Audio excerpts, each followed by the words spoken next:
become champions of 67.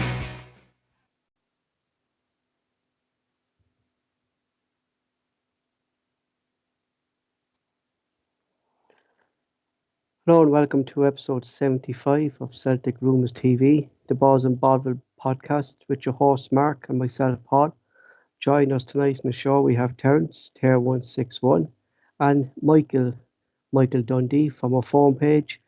Might be joining us later on the show. Our phone page, the podcast is www.celticrumours.co.uk. You can also check out all the links to the podcast in the descriptions below. On today's show, we will look at match reaction and match report as Celtic dropped points away to Hibs at Easter Road in the early kickoff of 12 p.m. today. We're going to look at the style of play, the approach of players, the lack of tempo in the game today. We're going to talk about Ange's team selection, lack of use of subs, and we're going to look ahead to another must-win game against a defensive team in St. Mirren on Wednesday night. We also tonight would like your comments on the live chat, how you thought that the performance over the last couple of weeks has been. Should Ange change something, and what change should that be?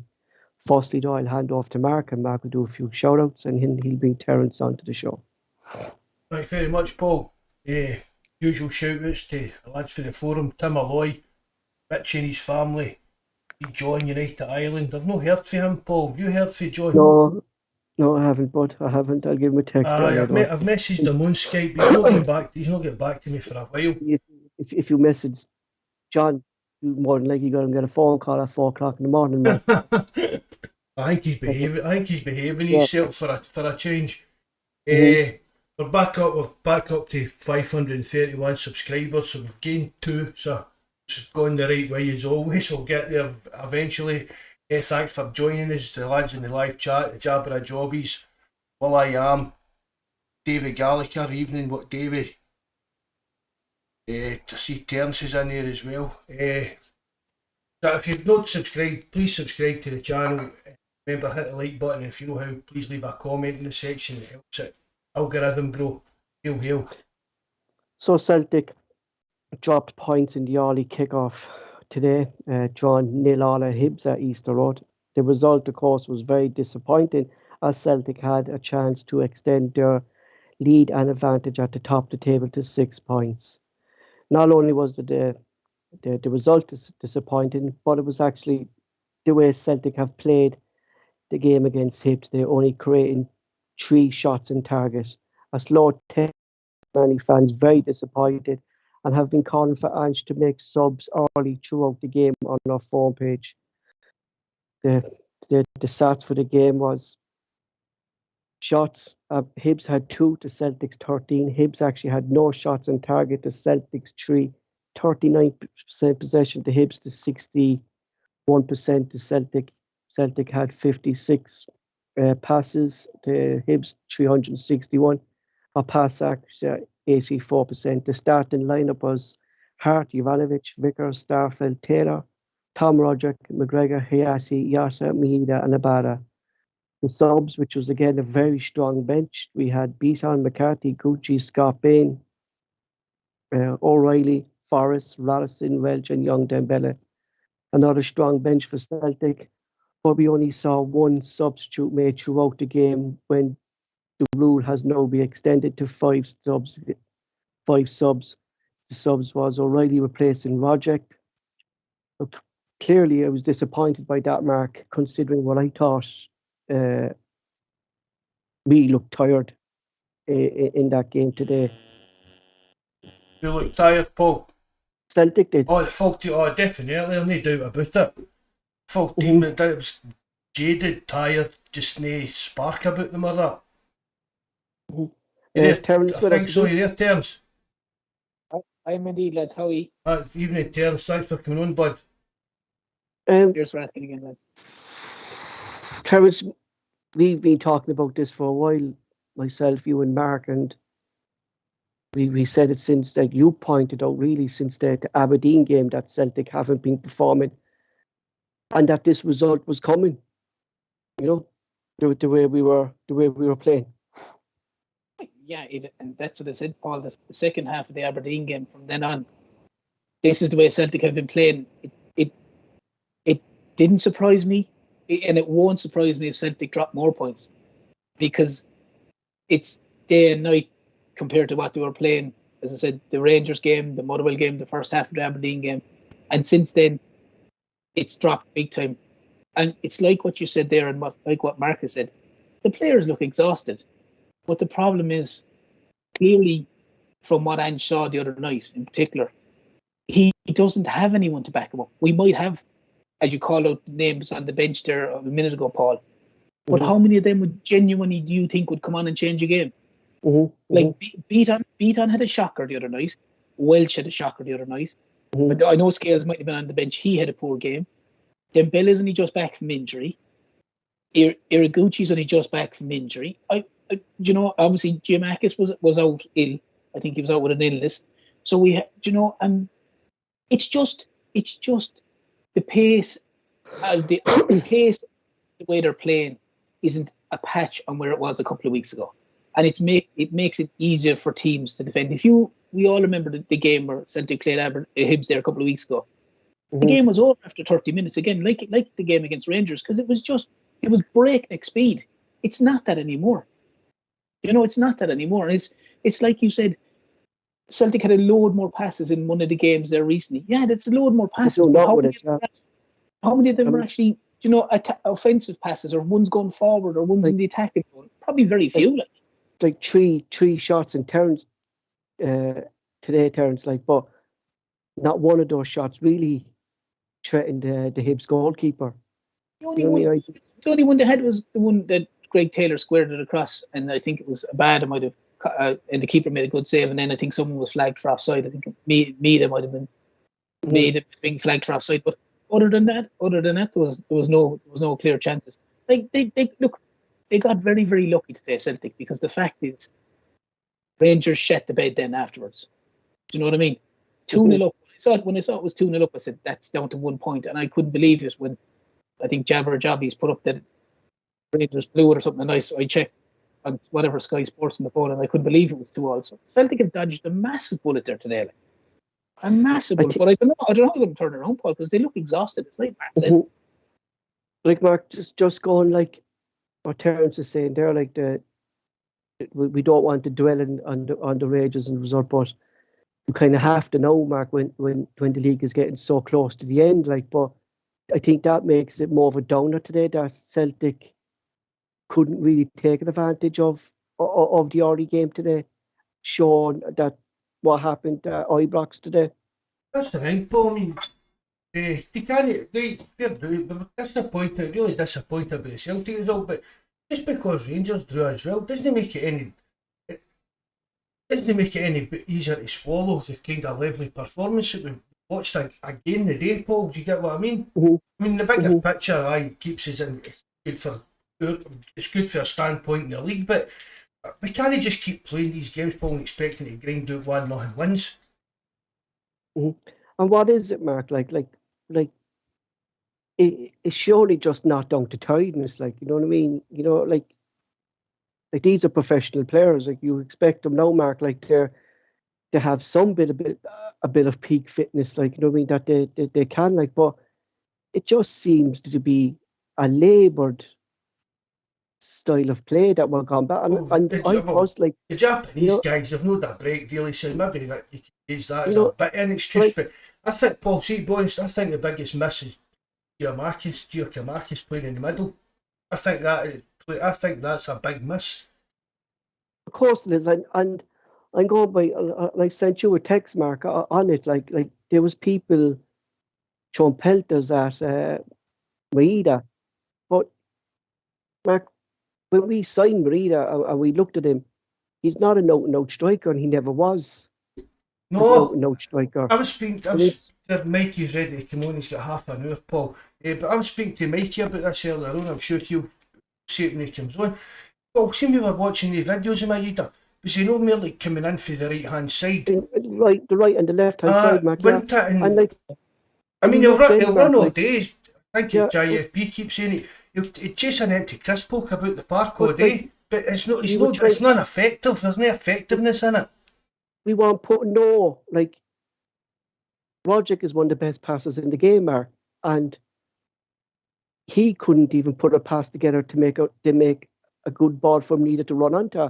We were putting high crosses into the ball for a striker who's 5'3". Do you know what I mean? The tactics of the day were strange, Paul. Just when you look at the personnel that we've got in the park, the tactics for what you're saying, putting crosses into the box, and that was a bit strange decision for him. You could have had Kyogo playing today, and if you'd have played the balls in like that, it wouldn't have made a difference. It would have made a difference, Terence. And I was looking at is it due to the fact that Rogic is in the team? Are we too slow? Because O'Reilly came on and we looked a bit faster when he came on. Like, is Rogic slowing us down? I think Rogic he's kind of he gave him his due. He played well for us for a long period of the season, Paul. Now, he's regressed a bit for me. He's playing a bit like the old Rogic. This is a fella, Mark, who every man just said who couldn't last 90 minutes on a pitch. Like, so if we're going by what previous man just saying by Rogic, you can understand, Mark, that he's going to be tired by now. Do you know what I mean? Yeah, but he has been playing 90 minutes for a while as well, yeah, Paul. That's what I'm saying. Like, I mean, like, is he gone to the stage now, Mark, where he actually needs to be taken out of the team and O'Reilly needs that run of games? Do you know? Well, that's who I would go for. You there, Mikey? Yeah, I'm here, guys. There, Mikey. Very get prepared for this. Mikey's not a happy chappy lad. So. Oh yeah, like we can understand it. Like, Mikey, first of all, nice to join us again, Mikey. It's been a long time for you being on, Mikey. It's nice to get you back on, mate. Been through a tough time, Mikey boy, and it's good to have you back on. I'm glad to come on for a wee while. What a interval, What's your thoughts, Michael? Yeah. Just the thoughts is just like, it was on the live chat earlier and I actually came off it because I didn't want to start arguments and that, especially on a Sunday. I'm getting sick and tired of the attitude of the normal Celtic supporter of just accepting mediocrity. Like, the fact that there's guys saying in the chat today when we were 1-1 that, well, at this point at least we're 4 points clear with Rangers to play later. I mean, the fact that we've got fans even like saying stuff like that, it's just unacceptable. Just the general attitude of even the manager. Because like I said, I've been the first to give Ange's plaudits earlier in the season. But when it's not going right, it's only right that he gets criticised as well. And I just didn't even like his demeanour at the side of the puck.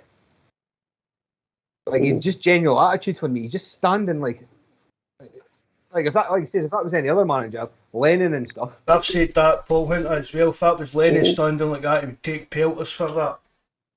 And that's what we keep saying. Like, we're still. This is the business end of the season, and I'm genuinely, seriously worried about the condition the players are in. Regarding if that's them tired now, then I don't think it's going to bode well for them. Like, and again, people are saying that we're still 3 points clear in that, but only a few months ago, there was a 7 point gap between us and them. And look how that swung. So it could easily swing back the other way anytime soon. So, but like, looking back to, we're saying the players are tired. Like, wasn't that the whole fact of resting the players on Thursday because of the importance of this game, Mickey? But it didn't really make a difference, did it? No, but I don't know what the chat and that are saying about you guys, but you knew 5 minutes into that game they weren't going to score. Why do Celtic keep pumping high balls into the box when they've got nobody that can header it? And like Jota the day, if I didn't ken any better, I could have swore it was Ryan Christie. I've never seen anybody shoot like that since Christie left. Jota really had been off the boil the last few games as well. Full team, really. I mean, it is. We've not really turned up for the Derby game. Like I say, everybody's quick to praise Jota and that with his fancy skills and that he's Portuguese and that. When that was Ryan Christie, it wouldn't be in Scotland. If it was Mickey Johnson, there, Mark, we would have thumped Mickey Johnson for some of Jota's performances like the last couple of games. You know, just like he says, and that's what I was saying to Mark earlier, that Celtic actually hit an all-time record and an unwanted record to be the first team to be put out the Europa and Conference League in the same season. First Celtic were the first club to do that. Jeez. But did you? Better. I thought the Bodo Glimt result was. I think it was a shocker, Mikey. And that. What was your take on that? Just an absolute disgrace. You're the same as me. Yeah, but again, I always like, because people, you didn't like talking about the past, but you remember the days of, like you say, Ferencváros, like you talked about earlier, and the absolute grief and the come down that Neil Lennon got after that performance. That Bodo Glimt was equally, if no worse, than Ferencváros. And yet it's kind of went under the radar. Like, we didn't want to be in that tournament. You want to win every tournament you're in, eh? If people are going to try and insult me by saying that wouldn't have been a great accolade to be the first team to win that tournament since its since its existence.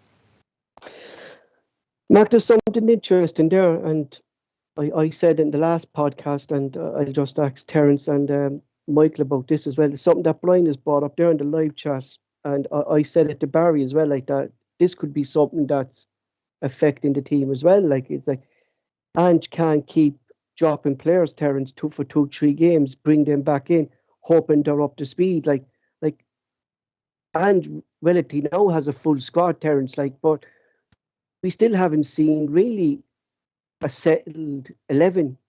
Do you know what I mean? Like, it's all, like, as we said, it's kind of more a set of 16 players, Terence. Do you know what I mean? But you kind of do need your kind of first 11 to be starting more regular games to get it, to build up a consistency of passing, or just to get a unity within them. Do you know what I mean? I know, but that's a fair point, Paul. But majority of those players, we could name them all that would start most games. It's normally Hart, the two centre backs, Juranovic, Taylor, McGregor, Jota, Abada, and then there's in the middle. It's kind of maybe there's 3 or 4 players where not 100%, but it's still no excuse for the way they're performing. Like, as I said, they haven't kicked the ball since the second half of the Aberdeen game for me. But it's like the passing, Terence, is shocking. The passing is shocking. Everything is. Paul, the whole tempos. They went in the first half of Aberdeen. They were 2-0. They were cruising. It's like they came out and hit a switch. They were terrible against Aberdeen. They were terrible against Raith Rovers. They were embarrassing against Bodo Glimt. And all the other games up since then, they're like, as I said, Celtic are lucky that basically Rangers shat the bed today. That's the only reason they're 3 points ahead. It's pure fluke that Rangers blew the 2-0 lead. And I said to you there on this before, if Celtic keep playing the way they're playing, they're going to drop more points. Mm-hmm. Because there's times in it they look toothless. And I don't know how they've gone from being so dynamic to so, like, it's just ponderous. It's basically, I want to say like Neil Lennon, but it does at times it doesn't look like it's far off it, the way they just pass the ball side to side for the sake of passing the ball. We seem to have brought that back into their game, didn't we, Terence? Like passing it about at the back there. And what we've been used to under Ange, it's like pushing forward all the time, pressing forward. And we seem to be, the defence seem to get back into that kind of Neil Lennon. Even Brendan Rodgers was guilty of that as well. Just passing it about in that back line, waiting. That's why our pass rate is so high, Mark. Like, do you know what I mean? Like, you know what I mean? That's why the pass rate is so high. Like, but you might it's what we're doing with that pass rate. That's it. But I mean, you can pass the ball about all day, Paul. You're not getting anywhere. There's no point in it, isn't it? But when Ange first came in, and it was something I looked up today, the average time a Celtic player would stay in the ball would be 2 to 3 touches, and now the average touch of a player now has gone up to 4 to 5. Well, that's slowing it. That's slowing it down, Paul.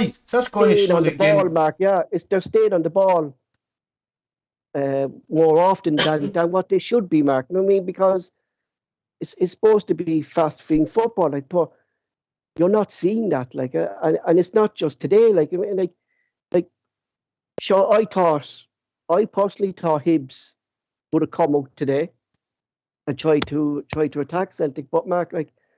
I mean, I know, but Paul, this is a Hibs team that had only won Blackpool after their draw with us today. They've only won one of their last 6 games. But that's what I'm saying. Like, does Sean Maloney know, Mark, that, like, other managers, like if he parks the bus, that he'll get a result against Celtic, that we can't play against teams who park the bus. Sure, the systems have shown that is the case, Paul. Yeah, You look that's at what I'm saying. Yeah. you look at Livingston home and away. You look at any of the teams that Celtic have struggled against, the smaller sides, say Mirren. They just basically went, right, we're gonna have a bank of 4 and a bank of 5. Try break us down. And it was like what it was today. Celtic whipping in balls. So wasn't it? They have 80 crosses against Livingston in 2 games, and they lost 1-0 over the 2 games. Like, I mean, for fuck's sake, like that's brutal shit. Like, sorry, excuse my French now, but like the accuracy of the days of when it started, where the ball came to the full-backs or the centre-backs, and it was out to the wings, and it was like, it was, as you said, it was 1 or 2 passes and it was moved. It's now so laboured, and so 2 or 3 2 or 3 touches, and then looking for a guy, and it goes to him, and it comes back to him, and it goes. It's ponderous, and it's allowing the defence, the opposition, just to go, right, you can have the ball. We need the centre-backs have the ball.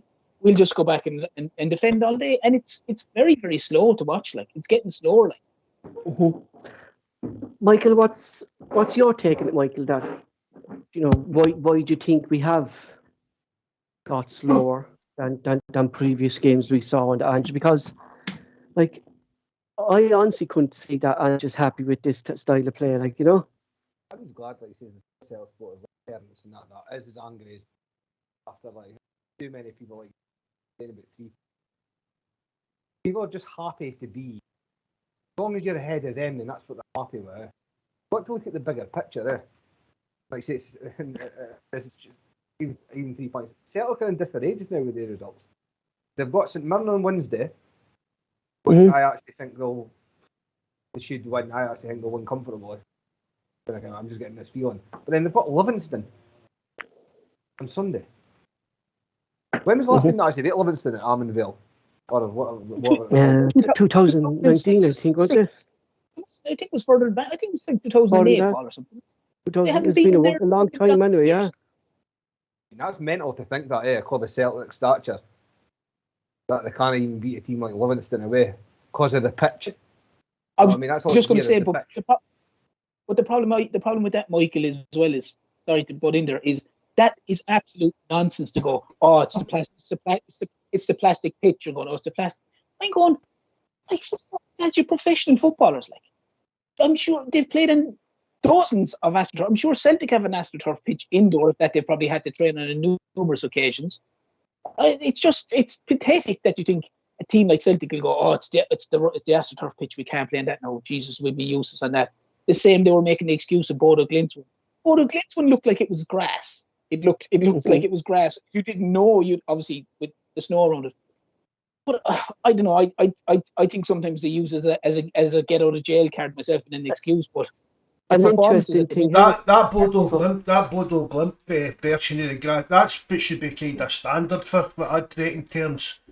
What you're saying, just looking at that, you couldn't really tell that was a plastic pitch. But when you look at that compared to like Livingston and things like that, I mean, you've got to. I mean, really, Terence, you have got to take it into consideration how poor quality the pitch, especially if you're playing the ball on the deck the way Celtic that day. I'm not using that as an excuse, but it's up to Celtic. It's up to Ange to come up with a system that. To combat that, do you know, whether that's the kind of game that we start playing big high balls into the box and things like that, maybe that's kind of the thing we need to do when we go to these places. This is something that Pedro was saying, like, Ange ball is great when it works, but when it doesn't, there's no plan B. And I was looking at Ange's plan B today, and his plan B was, if we can't cross it from the right-hand side, we'll cross it from the left-hand side. That seemed to be kind of... You know? It's just it's totally different from what we've been kind of used to watching in that. You know what I mean? No other manager never had a plan B. Marcelo Bielsa, and look what happened to him today. He refused at Leeds United to change any plan he ever had.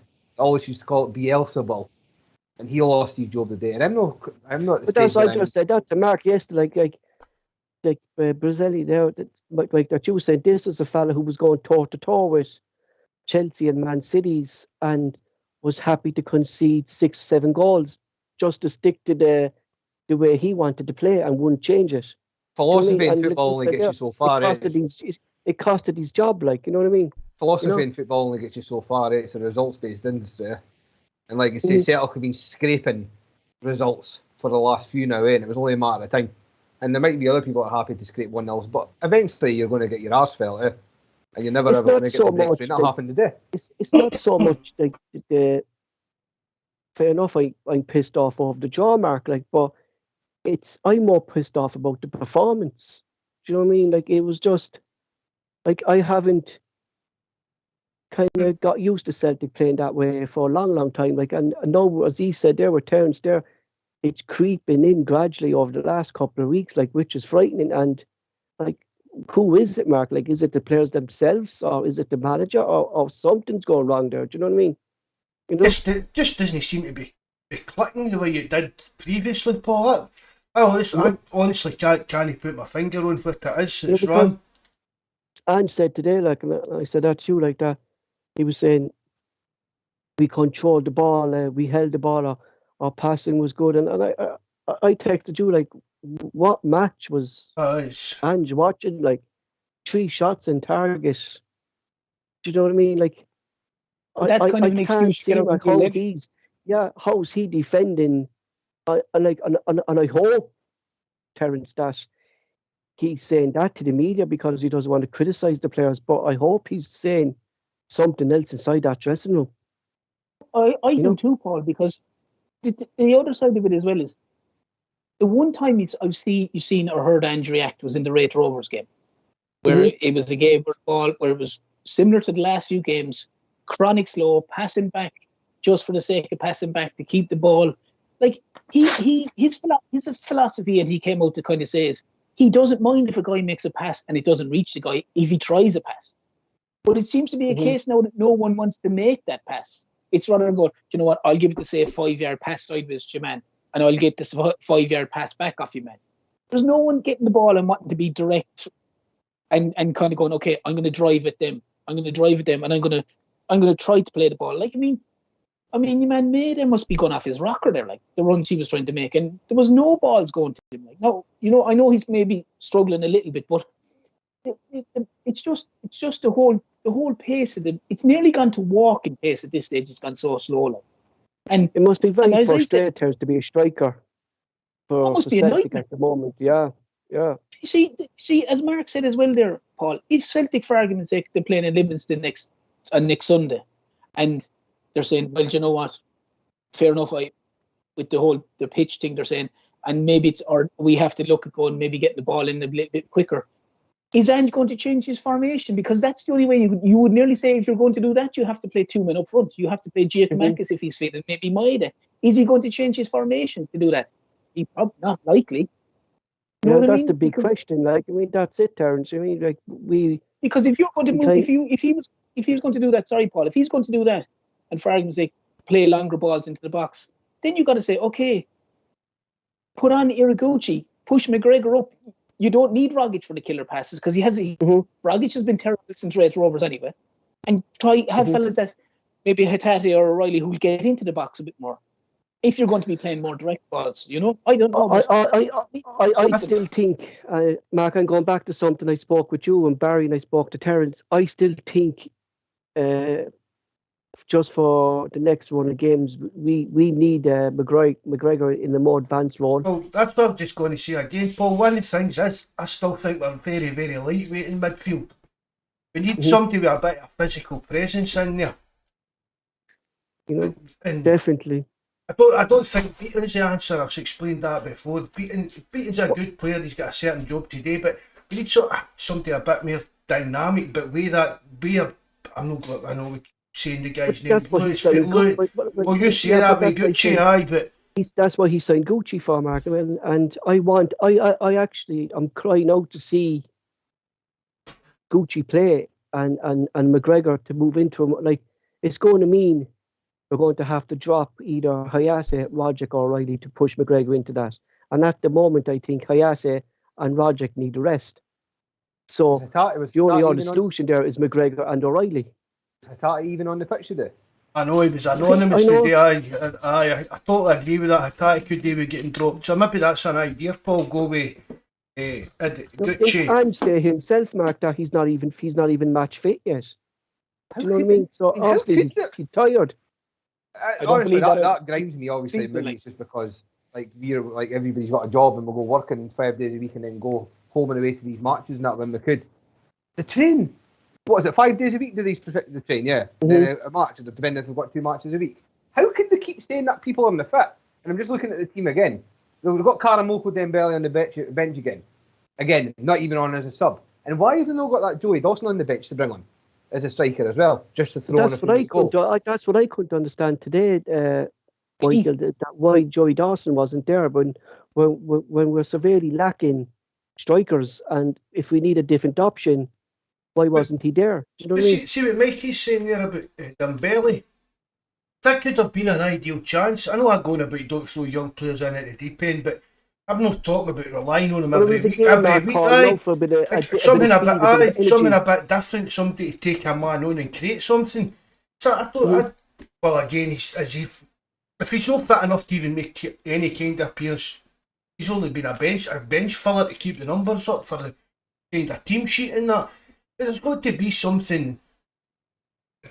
He's got to find something that's going to be this. We spoke about it with Lennon and Rodgers at the end, and having this spark to break down these teams that just can't pin their box. Lennon tried going 3 at the back against these teams and putting 2 up front. Do you know what I mean? Just to try to break down these defensive teams. You know what I mean? And like if we're going, like we constantly said that if we play at a fast tempo that we play, we should be breaking down these teams. But if we're not playing that fast tempo, it's just going to be a training practice for the defence against Celtic. Do you know what I mean? Like it's going to be night and day for them, Mark, if we're lobbing balls into the thing like Pretoria. Especially when you're not getting any single ball.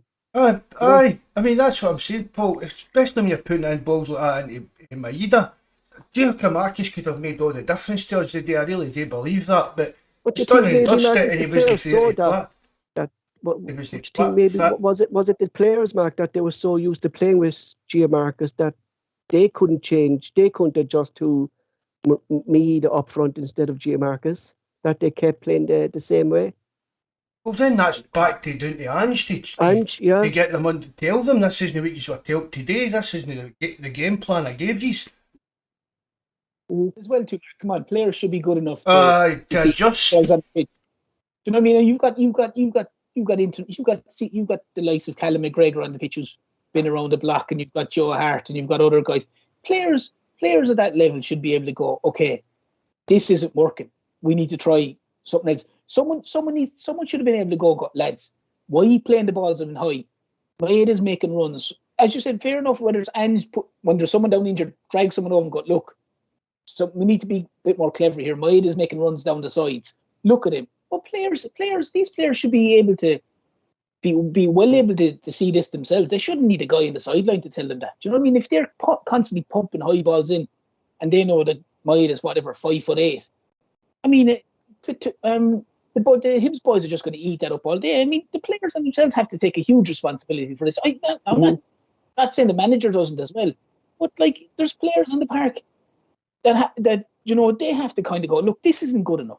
You can't blame it. Like Mikey was going on there about Jota shooting and that. You can't blame Ange for that. You can't. Do you get what I mean? That's what Terence is saying. He's spot on. That's down to the individual players. But doing a wee bit of magic that they're kind of getting paid to do, kind of thing. Know what I mean?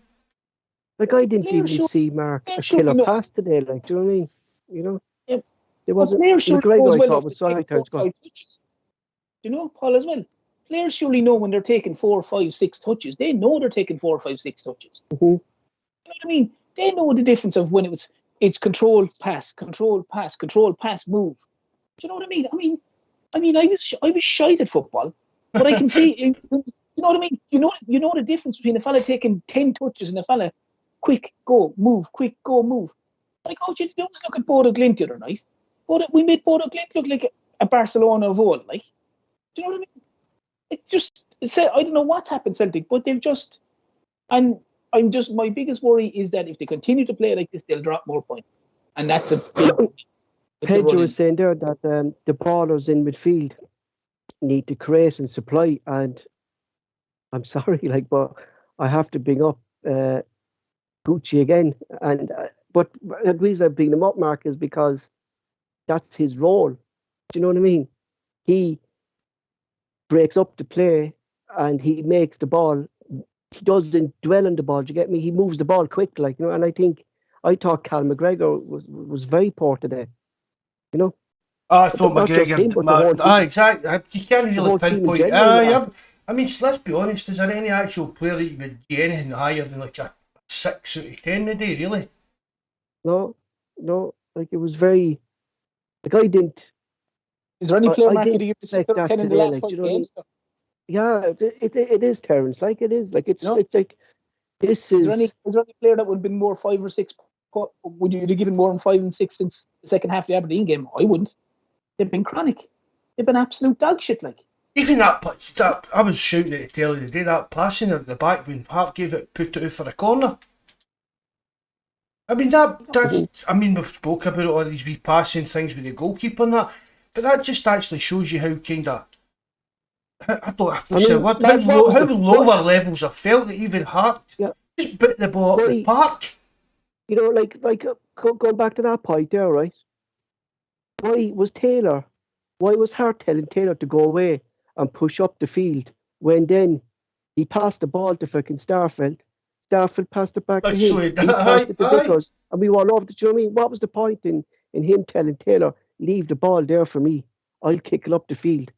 Do you know what I mean? Like, Vickers and Starfelt for the height should have moved up to that, the other side of the pitch anyway. Do you mean they should have been down there when we're chasing a goal and we've a free kick in our own half, or 2 centre backs, Mark, the highest people on our pitch at the time, should be up the other side of the pitch anyway.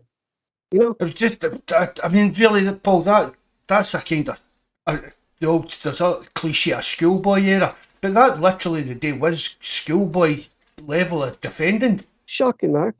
I mean, like, people, the light chat there with him, they're saying Paul Zadel again with Gucci, but I know he's taking the piss, like, but there's a reason why I'm on about Mark, because this is what he is signed for. Do you know what I mean? You know, this is the player that he's worth Ange identified that he wanted. You know, but it's worth to go because what's in midfield at the minute is what's working isn't working. Yeah, that's what I'm saying, Terence. Like that, what has to be done? It's not going to get. He's not going to be any worse than what's there. So I mean, he's surely worth a try. Like, you know, because Project, I don't see any benefit to him at the moment, Mark, within the team. I think I'd drop him at the team for a while. Maybe I mean, today, fair play to Rogic. He's put in some amount of shift and graft over the season so far, Paul. So if it has caught up with him, he's maybe a bit tired. Exactly. But if you were smoking 80 fags a day, it would get you as well, Mark, wouldn't it? Sorry, Terence. If you were smoking 80 fags a day, it'd probably catch you as well. Well. Yeah, but because of him not doing the high press today, Mark, it was only Hayate doing the high press, and that then Cal McGregor actually was in a forward position, and then we Ivanovic then was coming in then to cover McGregor. So the whole shape to the team is gone from over Rogic not pressing. Do you get me? You know, so that's the whole shit. Like, we were wide open. But not even just his pressing, Paul. He's tracking back. Yeah, I mean, as I've said, we've spoken about these two box-to-box midfielders that we're kind of, I think Ange is trying to kind of play with. Rogic isn't going to do that. He's not going to come back and help with defence. No. I'm just going to bring up something just before because I need to. I've got only about 5 minutes before I go and sign into this other thing. It's just something that Pedro's brought up as well, and I don't think he mentioned about Nisbet or that, but he was right in what he was saying in the sense that Hibs had no intention of scoring or winning that game today. No. So see when Nisbet especially went off, they had no threat after. Even that Doyle, he's useless anyway. Nisbet's useless as well, but Doyle's even more useless. Why Celtic didn't just go for it? Can bring on Dembele.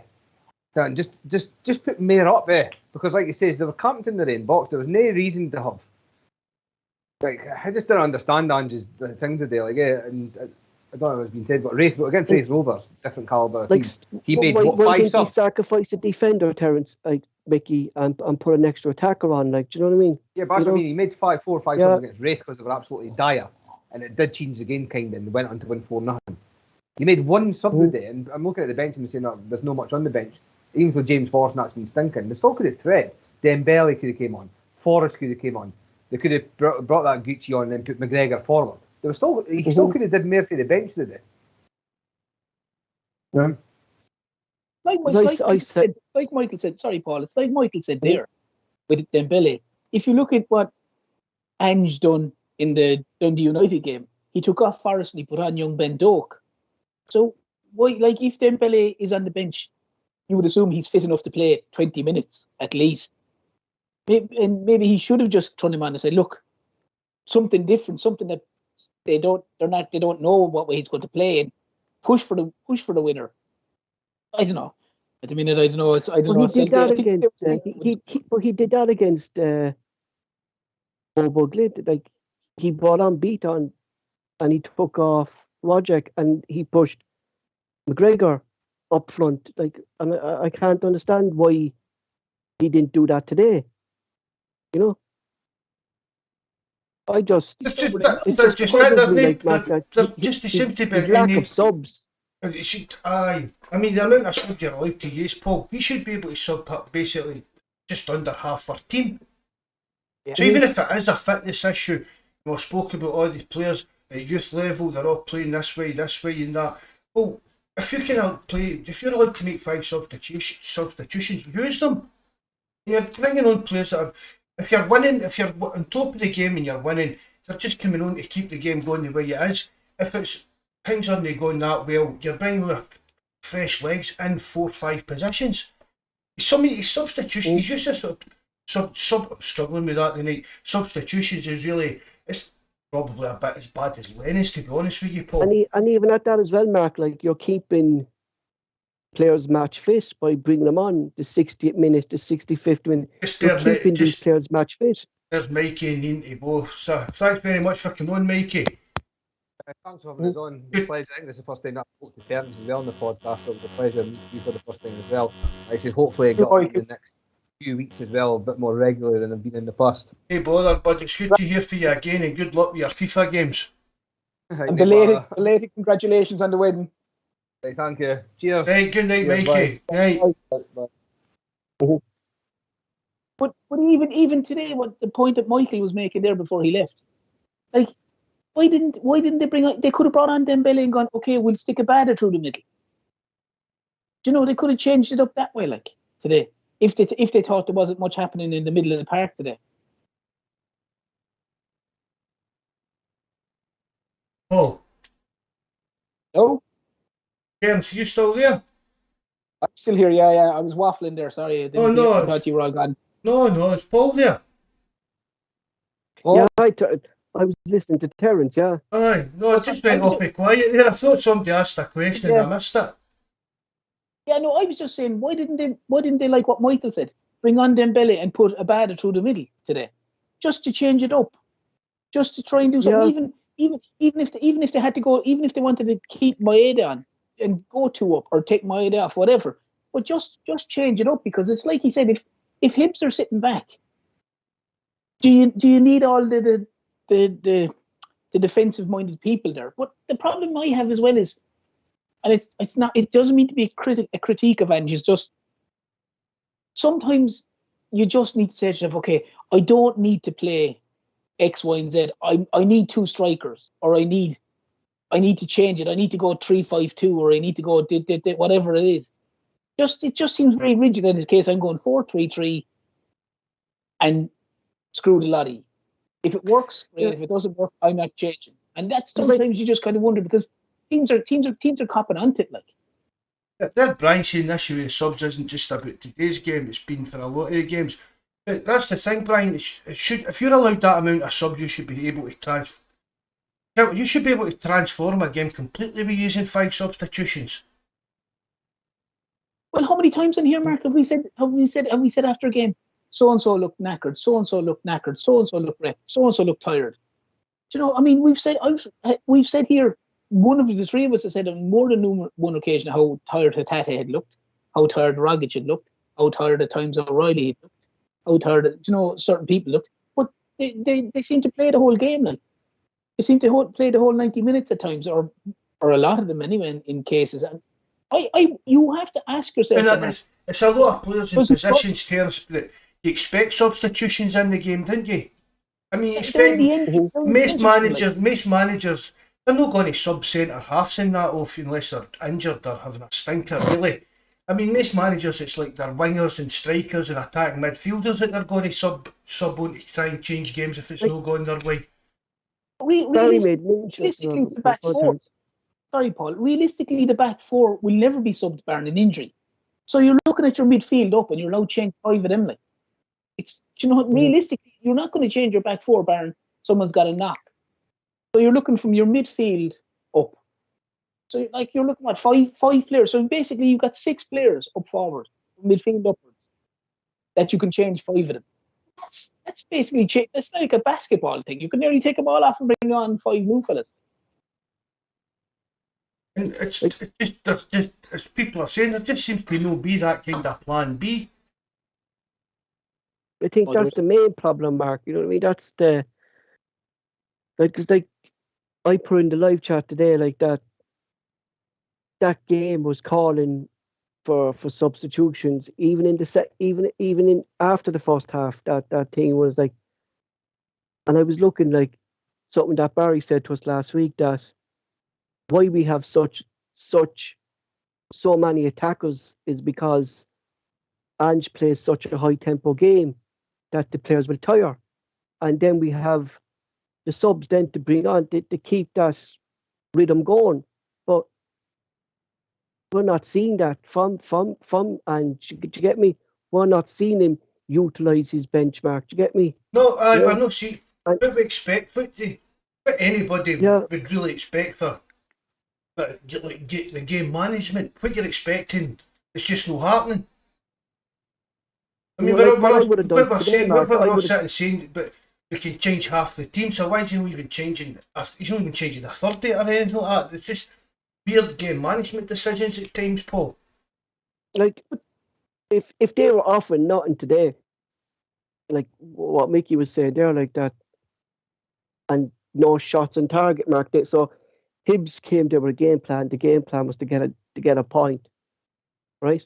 And why didn't Ange sacrifice a defender and put on an extra attacker? Do you get me? Exactly, Paul. That's what it should be doing. I mean, that's management, Mark. If your system isn't working, just to have something else, even if it is a bit gung ho. If Pedro said in the live chat, fling Ralston on at centre forward. Get what I mean? Put Carter Vickers up. Exactly. It'll be 10 minutes to go. Into the Mark, have someone up there who's going to receive them. Things like that. I mean, all the great managers, Paul, have won games playing ugly football. Get what I mean? With they kind of tactics, kind of gung ho, 10 minutes to go. When you get back, Man United and teams like that weren't all playing silky football constantly, Paul, to win games. There comes a point, and surely when you're drawn to Hibs at nothing each, that should be the point that you try something. Anything. Whether it's putting young Dembele on, whether it's putting a big, even Scales in the bench. Put Scales. He's 6'4", 6'5". Put him up the top. If it works, it works. If it doesn't, we're still only drawing nothing each. Do you get what I mean? But at least there's something a bit different. And if you're saying, they're just pumping the ball into the box all the time to Majid at 5'7", 5'8", whatever. If you're putting Scales on and putting him up there at 6'4", 6'5", you can see the logic of pumping high balls into the box. Mm-hmm. The thing about it as well, Mark, and you're dead right. Like, I still can't understand, and I hate going back to this point. Ange changed players against Motherwell at halftime. He basically took off 3 players, brought off 3 players, put on 3 players. The tempo never changed, and Celtic were flying it. And the passing, the accuracy, and the running was for 90 minutes. And I keep saying it could have been 10-0 only for the Motherwell keeper. And yet, since then, he basically goes, barring the Great Rovers game where they had to bring on people, they bring on no one. Like, they brought on young Ben Doak that time against Dundee United. They took off Forrest because he was having the mayor. And he caused trouble. And, okay, he mightn't have changed the game drastically, but I thought he did really, really well when he came on. So, like, it's like that. I don't understand how Ange could have looked at the Motherwell game and saw, okay, after taking off these 3 guys, I'm after putting on 3 guys in their position who's basically swap for swap. This is a good thing. We need to keep an eye on this. Instead, they go to the next 3 or 4 games and they don't make a sub till the 75th minute. And you're like, did you not watch the last game? Like, it just, I don't know, it baffles me. He mustn't have any faith in the subs if he's doing that. He mustn't. I was just thinking there, since our Japanese lads signed Kyogo, Hayate and them, right, that they're so fast, Mark, and they don't stop running, all right?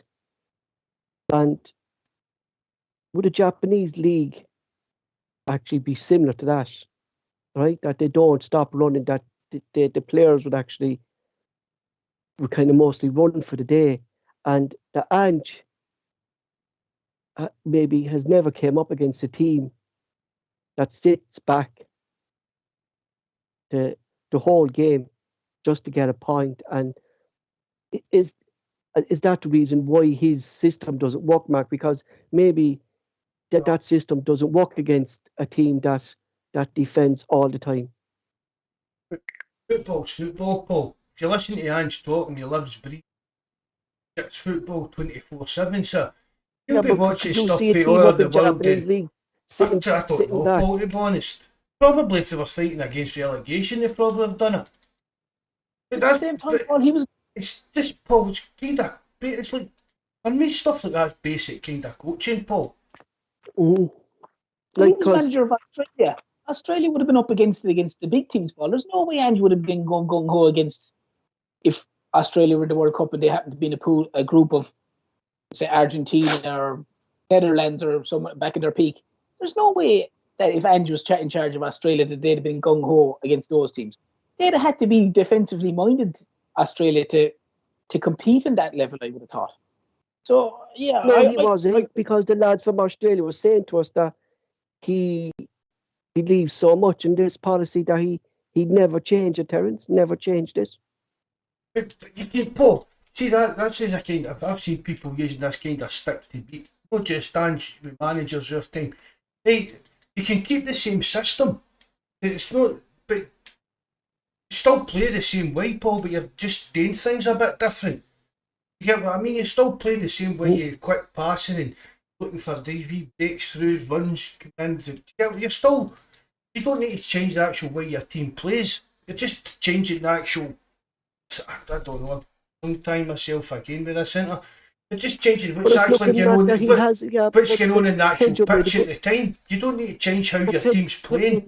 Pedro made a good point here. Like the only thing, Paul, is Ange should have learned this lesson by now. How to beat these teams, Mark, that sit back. But it's the teams that sit back, Mark, that we struggle against. Do you know what I mean? We've done that for years now, Paul. Yeah, we just... And I think maybe that maybe be part of Ange's reason for picking Rogic, because Rogic is one of these players that can unlock a tight pack defence.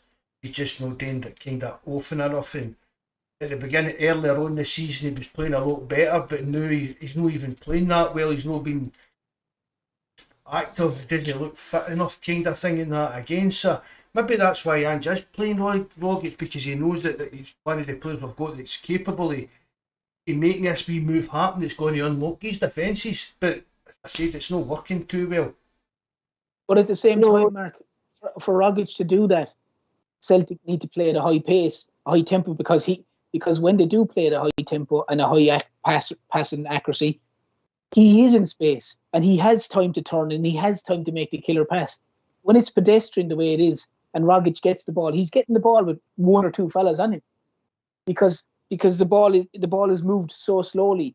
There aren't pockets of space. Like if you look at the movement that, as I said, going back to the Derby game, if you look at the movement from players in that game, it was phenomenal. That's like you watch players now, like, and it's literally pass sideways, pass back again, pass back again. It's like watching tennis.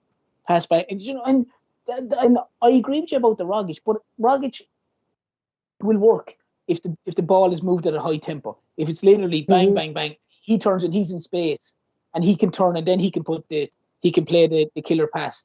At the minute, if he's getting the ball, and there's likely to be a fella stuck to him because the pace is so slow.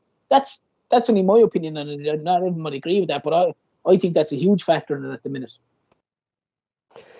The last time we dropped points in the league was the 22nd of December against a team who sat back, and that was St. Mirren. And we're playing them Wednesday. And I think, Mark, we're nearly guaranteed they're going to come to the Celtic Park and do the exact same thing. And if that lineup is similar to what we saw today, I nearly expect the same style of play by the players that played today. And say Giacomakis will be back, Paul, so I think that'll be a big improvement. I think Giacomakis will be the player that will win us the game, to be honest, Paul. I just really think we missed him today. It's not even him, Mark. Like, Yarsa seems to be off the boil. Kind of off the boil. Like is what Mickey said there. Like, we haven't seen shots like that, Mark, for a long time at Celtic, and even Abad has been a bit quiet as well, to be honest, Paul. You know what I mean? But again, they're young players, Paul. So maybe this is something. This is my opinion. Abad struggles when Ralston's not playing.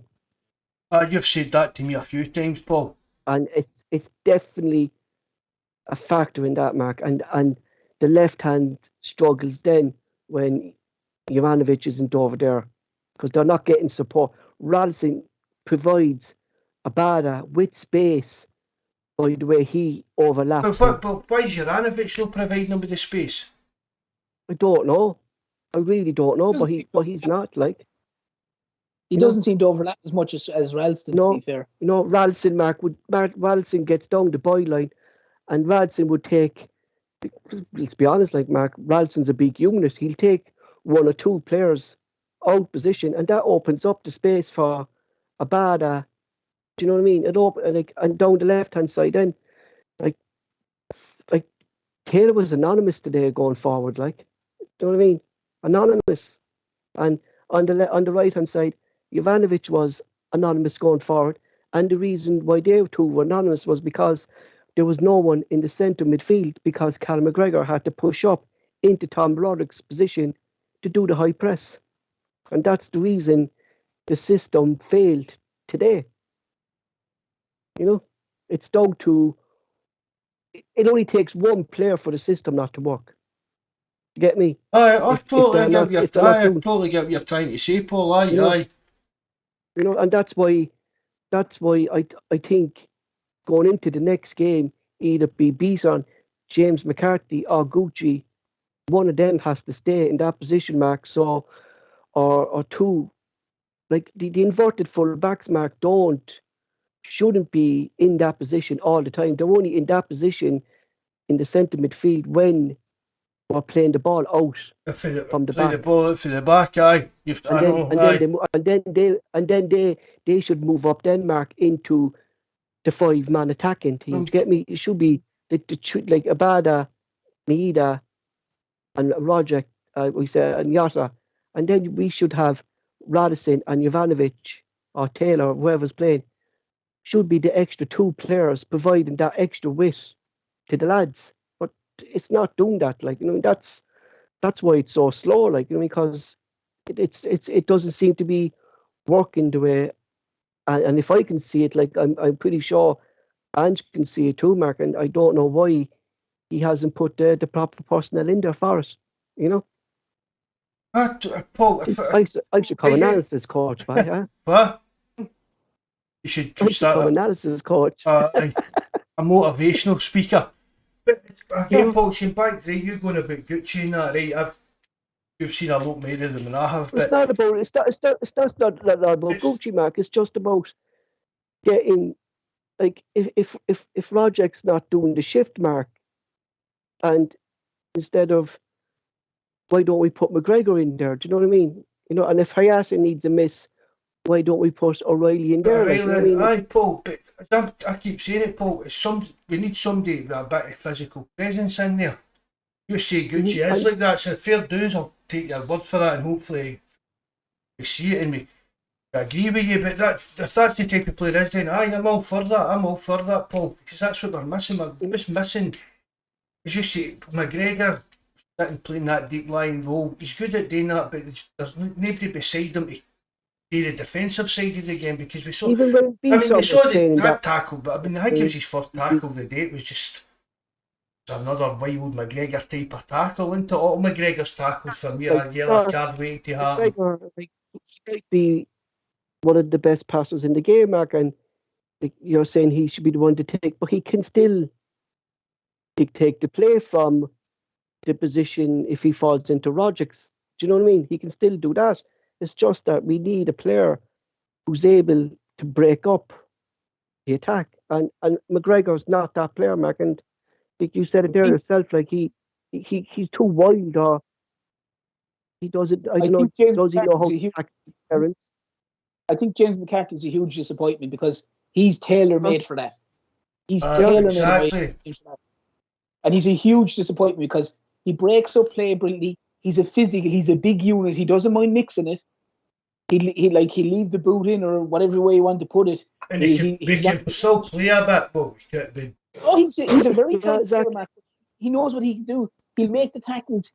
He's a really good, quick, accurate passer, and he could be sitting there and allowing McGregor to push up. But unfortunately, whatever it is about him, it was something that we spoke about at the start of the season. We were all hoping that it wasn't going to be the case, but there's clearly a fitness issue with him, because he's probably started 2 games all year, and he's hardly come on at all.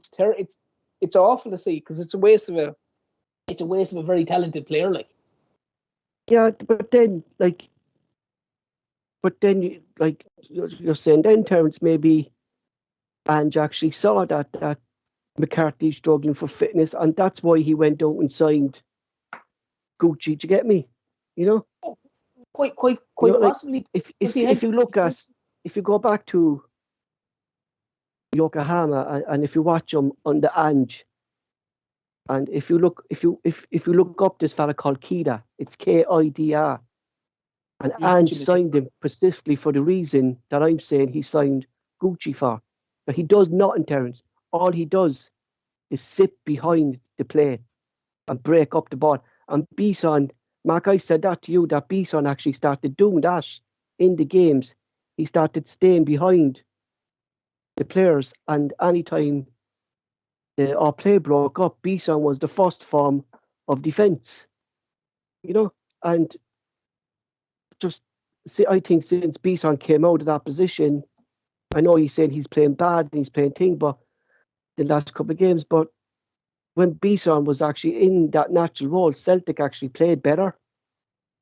I know, Paul, it's just maybe Beaton. I think Beaton's I've said it, in that central defensive midfield role. I think Beaton's a great player, but I don't think he fits Ange's system. Mm-hmm. Just what Ange plays with, like the 3 midfielders, I don't see where Beaton fits in on that. See if we could kind of mix a bit of Callum McGregor and Beaton together, get what I mean? Would have the ideal player for that position. It's either going to be Bison, Gucci or McGregor, or it's going to be Gucci, McGregor. Like, it has to be, in my opinion, right? It has to be one of the 3 players: McCarthy, Bison, or Gucci, and McGregor, and then whoever comes next to him, Roger, O'Reilly, or Hayase.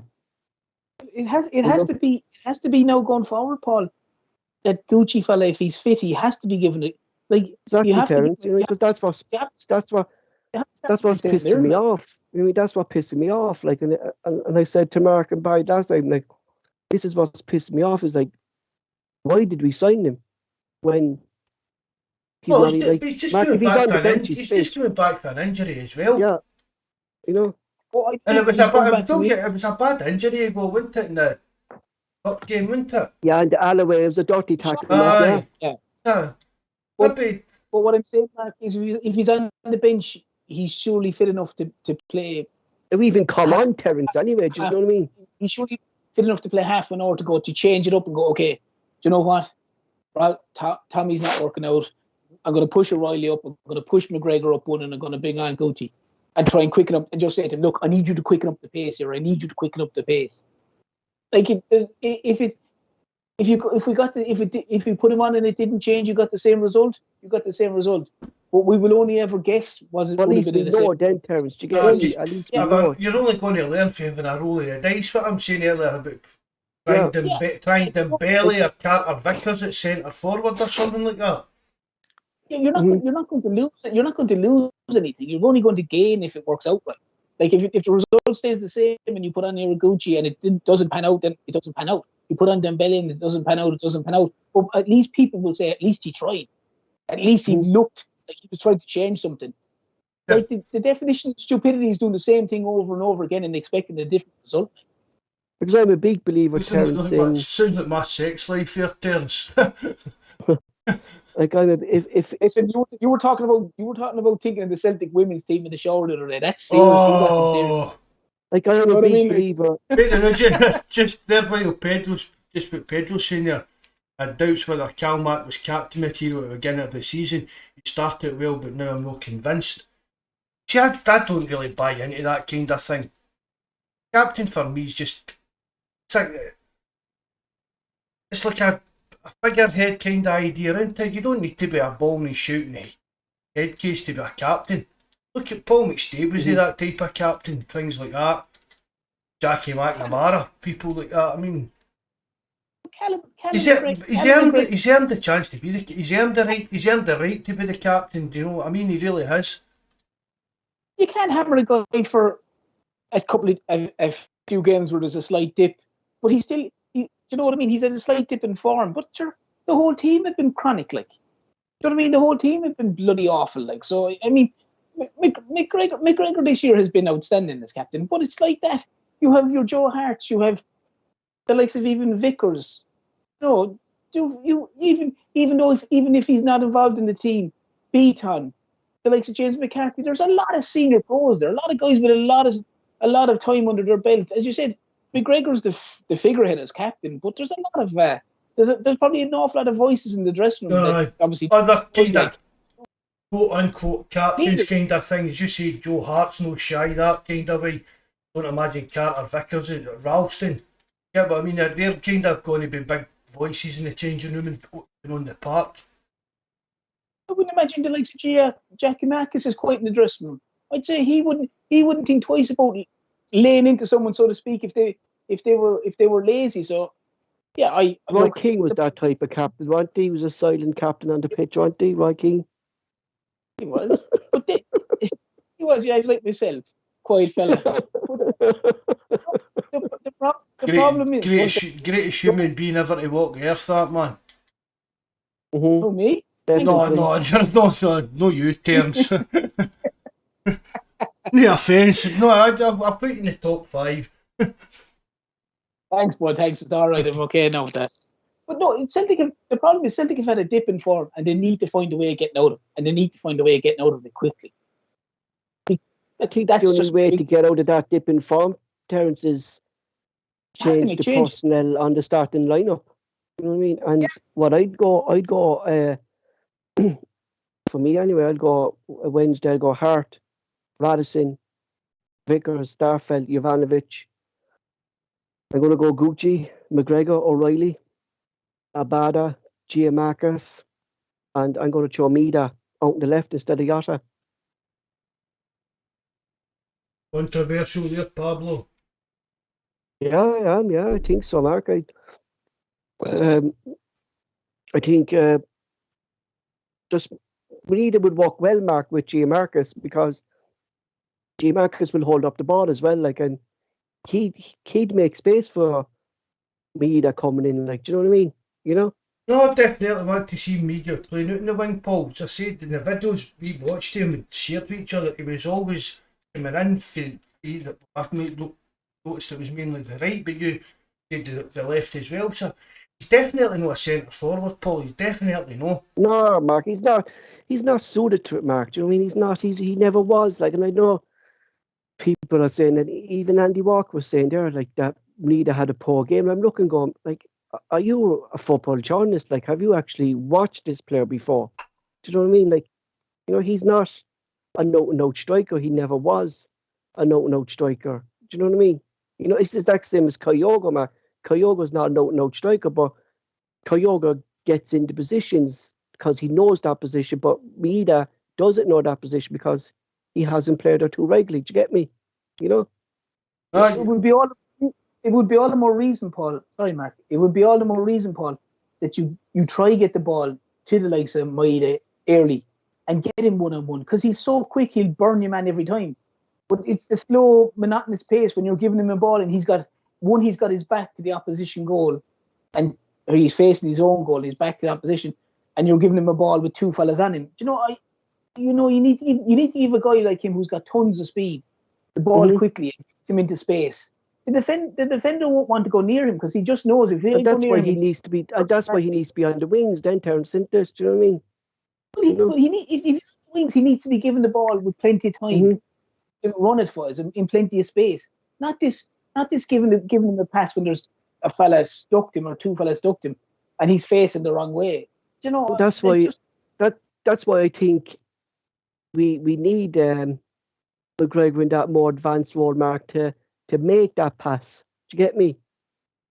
Make that, because we need runners as well, Paul, but we need people to pick the passes for the runners. Exactly. And that's, again, Rogic is letting the side down that way as well, and we're doing for defence, we're still not conceding really many goals, Paul, but see the final attack and third, it's just, there's something just no twigging, no clicking right in it. And like, that was poor today, like, Mark, 13 shots and only 3 in target. Do you know what I mean? What would you say, Paul? At least two of them were sitters, really, weren't they? Should be taking a Mark. Aye.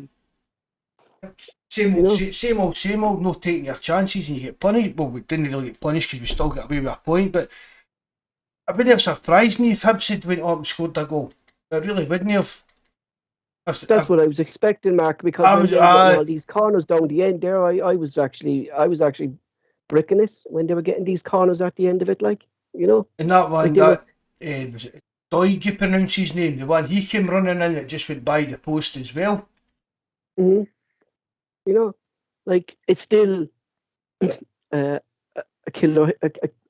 Was it the Achilles heel, Mark? Is it that our defense and set pieces? Like, and if it's 0-0, with our defense and set pieces, like 9 times out of 10, we probably would concede. But the fact that Hibs was so poor today that we got away with it. See as well, Paul, I noticed as well, see where actual corners for O'Reilly and that into the box, they were still going into good areas, they were just nabbed in the end of them. Yeah, no one there. You could see what the lad was trying to do, putting the crosses in where he was. And it was just at corners, where's our centre backs up for these kind of, do you get what I mean? That's where our height should come from. Even if I've only got my head in the middle, centre forward.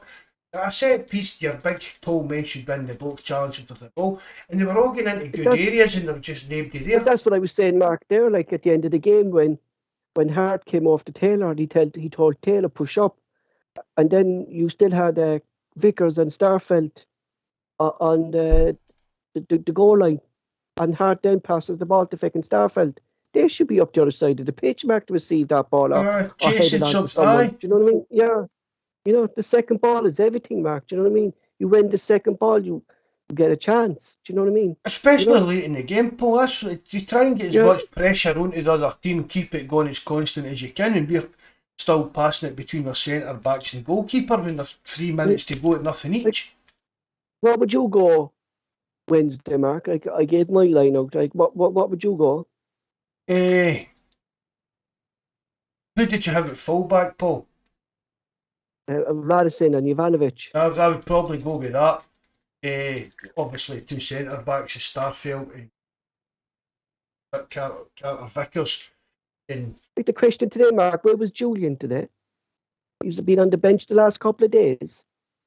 injured again, maybe took another knock in training. I don't know. Maybe Yeah, he's ill. Maybe he's ill as well. I mean, it's not. I mean, that with Giacomakis, it's obviously it's not an injury. I said he's ill, so it's not anything serious. So maybe they've just been, I don't know, a bit of tummy bug or something like that, getting about a bit. Mm-hmm.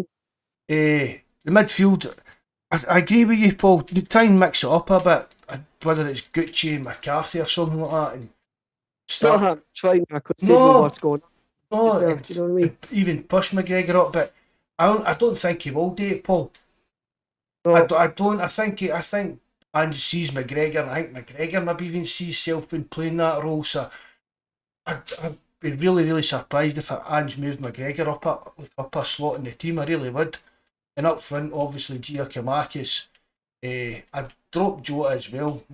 I'd even Forrest again, Paul. To be honest, against St Mirren, if he's going to turn his season a bit.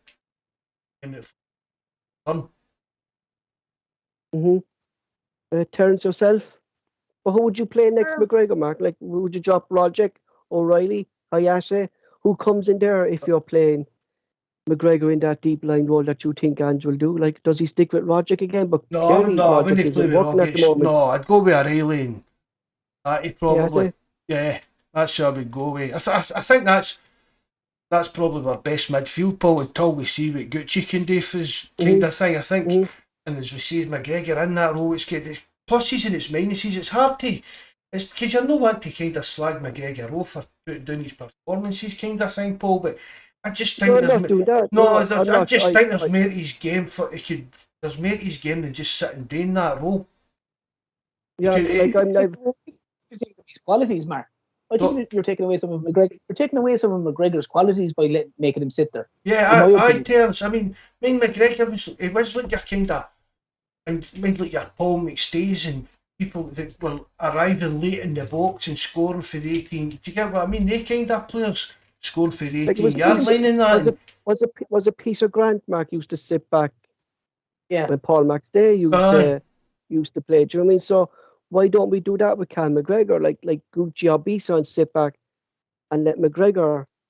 But Paul, that's the old 4-4-2. You know what I mean? So the 4-4-2, you'd one that stayed back and one that went forward. Ange plays with three. No, but like the three, but use McGregor as the box, like Hayase, do you get me? And have Gucci then in the middle of them. Do you get me? Aye. That's definitely. I know what you mean. And going forward, that's what I'm saying. We need to see. But I don't think Ange will do that, Paul. We're saying that, but I don't. I think that Ange sees McGregor is playing that role.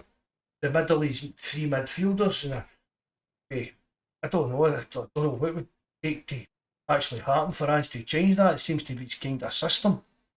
I don't really see him changing the formation of that, Paul. I really don't. I think the only reason we're going to see that if McGregor actually picks up an injury. See what a change in formation. Yeah, like the change in personnel to do what I said. I think you're probably right, Paul. Got injured, yeah. You're probably right. I don't want to see anybody injured, obviously, but it's a weird tune because the 4-2-3-1, because that's basically what you're talking about playing into it, Paul. And that, I mean, even that kind of formation, it's a bit stalish as well now, isn't it? But that's what he started it with. You said that. Yeah, and he had O'Reilly next to Callum McGregor. That certainly didn't work because two of them aren't defensive-minded players. Do you know what I mean? You know? No, you need. It's like what you're talking about, Paul. Like your Paul McStay and Peter Grant. You need two. Yeah. Like your Roy Keanes and Paul Scholes. You need two different type of players to play that kind of two-man midfield and that. But that's just seems to be that stuck in his way. And people are saying, "Oh, we should try three at the back," and that. We can all sit here and say, "Oh, we should try this, we should try that." When it comes to push and shove, I don't see Ange changing. And I think, Mark, that's that kind of thing. That's what's kind of frustrating Celtic fans, isn't it? That it seems to be his reluctancy to change things if we're not getting the results we need. Do you know what I mean? Like today was a prime example. Like it was calling out for changes for the subs, Aye, and and it it's just time didn't goes, happen. and as time goes on, Paul, it becomes desperate. Mhm. I mean, with the three odds sitting here now, we were all desperate for Celtic to score a goal. I see like that, Paul. That's when stuff like your formation and fancy tactics go one day. You just put two big lumps up in the box and pump the ball into the Mhm. box to them. And see if it had Mhm. worked, it had worked, and if it didn't, it's telling us you're no any worse off than you were in the 85 minutes than you were in the 90th. But if it works, That's you're basically stole 3 points. Mhm. And come the end of the season, everybody's got to say, mind that game we really struggled against Hibs and had to go pure stupid, shitey, old-fashioned lump the ball into the box football. It worked. Mhm. Bobby Look at Ralston. Sunderland and Ralston's Jabbers are header going the against same Roscommon. lineup as Umar. Sorry, Terence, go on. Like, I was saying, like, look at Ralston's header against Ross County in the 97th minute. There was no one complaining that he was up in centre forward position heading it, like, Mhm. you know.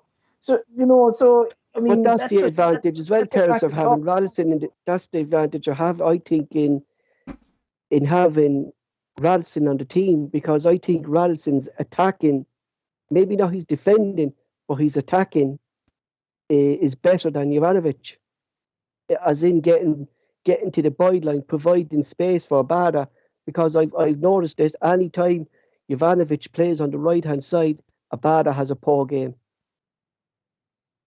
And that's a fair point. And I get what you're saying, because Ralston does overlap him massively, and obviously he's given Abada the option. And in fairness, Ralston has a lot of assists this season for goals, an awful Yeah, lot. In fairness, exactly. is very high. So like he definitely gives Abada that option. He either can overlap, and if he doesn't pass it to him, then he's going to drag the man with him to allow Abada into space. So I Yeah. definitely get what you're going there. But I'd love to see, like you've mentioned, and we've mentioned a few times, I'd love to see them push McGregor just up into the number 8 position, and have Gucci coming in there to number 6. I personally myself don't think it would make a massive difference in the sense of McGregor coming back. But Because he's still going to do that anyway, Terence. Do you know what I mean? Because he'd play that he needs to, kind of box to box role. Do you know what I mean? I think it's like Hayase and Hayase and Roderick in Ange's lineup kind of have 2 free roles, Mark. Do you get me? You know? Aye, that's what it is. It's just that kind of box to box up and down the park. Yeah. And So Rogic that's isn't the role. doing that job. Yeah. McGregor, I totally agree with what you and Terence are saying. It would be good to push McGregor up as Terence says into like the number 8 kind of box to box role. Getting somebody one. I still don't think Beaton's the man to play that kind of pivot role. I really don't. He's a different type of player. He's a good player at what he does, but I don't think he's really got a place in the kind of system Ange wants to play, unless it's coming off the bench to tighten up and see out the game. I don't think he offers much. Yeah, exactly. Yeah, that's the role. It doesn't offer much like offensive wise. No. And I think Ange wants every kind of player, even that bigger role when they know it's still to kind of offer some kind of offence into the team. As well too, I think the fact that if Iraguchi was playing and McGregor was pushed up a little bit, McGregor wouldn't be so conscious of getting ahead of the ball, in the sense that at the minute, if it's McGregor, Rogic, and O'Reilly, the problem with O'Reilly and Rogic is they're nearly 2 luxury players. They don't come back, or they don't come back that much, and McGregor knows he can't venture forward. Whereas if he had Iraguchi behind him, he knows, I'd say he'd be confident to know, I can push forward. I can try to get in the box. If the opposition break, I'm quite confident in Iraguchi slowing down play, breaking up play, allowing me time to get back. I think that would be a huge benefit. And it would be a huge benefit to Celtic, because a guy of Callum McGregor's talent in that final third, he has the eye for the pass. He has the eye for the goal.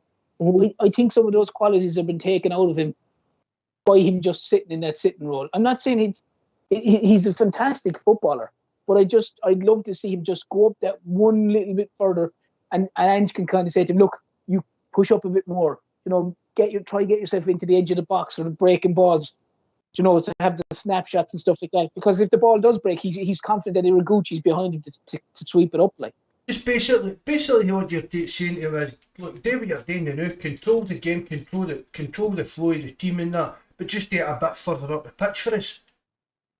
exactly, yeah, that's it. And the fact that McGregor would know that Iraguchi's behind him, and he knows that I've got a defensive-minded player behind me. If the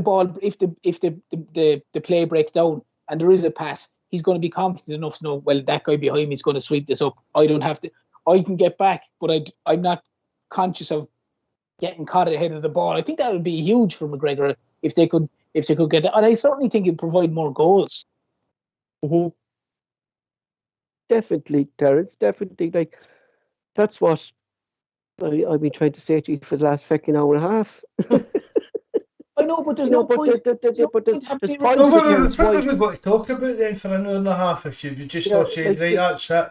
We'll agree on that. We'll see you later. There's points to, like, it's pure advantage, Mark, and what Terence is saying in having McGregor in that role, because he'll actually move the ball faster than Rogic. Rogic tries to hold on to the ball a lot more than any other Celtic player because he has the skill to do that. And then because he's doing that, he's actually slowing us down. Do you get me? Aye. Rogic is a weird one, Paul. Mm-hmm. And again, when you think about the way Ange speaks and how he wants his teams to play and things like that, why does Rogic get in his team? Should be in that team, Mark, because he doesn't suit that style of play. Yeah, exactly. It's a weird one. He's a bit of a luxury player. And don't get us wrong, he played well for it. He really has this season. I mean, how many? I don't think there was any Celtic fans would have shed many a tear if he took the offer for Saudi Arabia or somewhere like that. But he's played. I mean, for me, Rogic is the kind of renaissance that Ralston's had. He has been like a totally different player, even down to his fitness and the way he's moving about the park. But he's still not going to be that player that's going to fit into what Ange seems to be wanting the team today. I think he is maybe just a bit, maybe a luxury player. And he showed that. I mean, he showed that in cup finals he can come on and change a game. So maybe that's maybe a role. Maybe that's his role, Mark. Like, come on, yeah.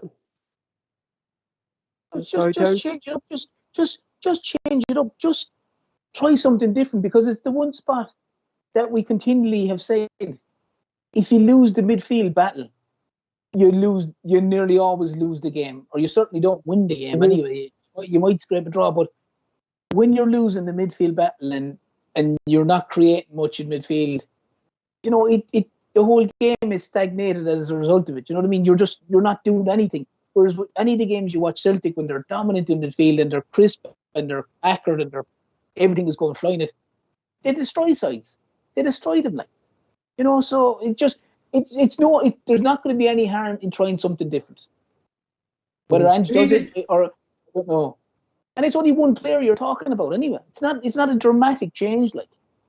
No, I think that one player makes an awful difference in like taking Roger out of that team and pushing Cal McGregor up will make an awful difference to this Celtic side.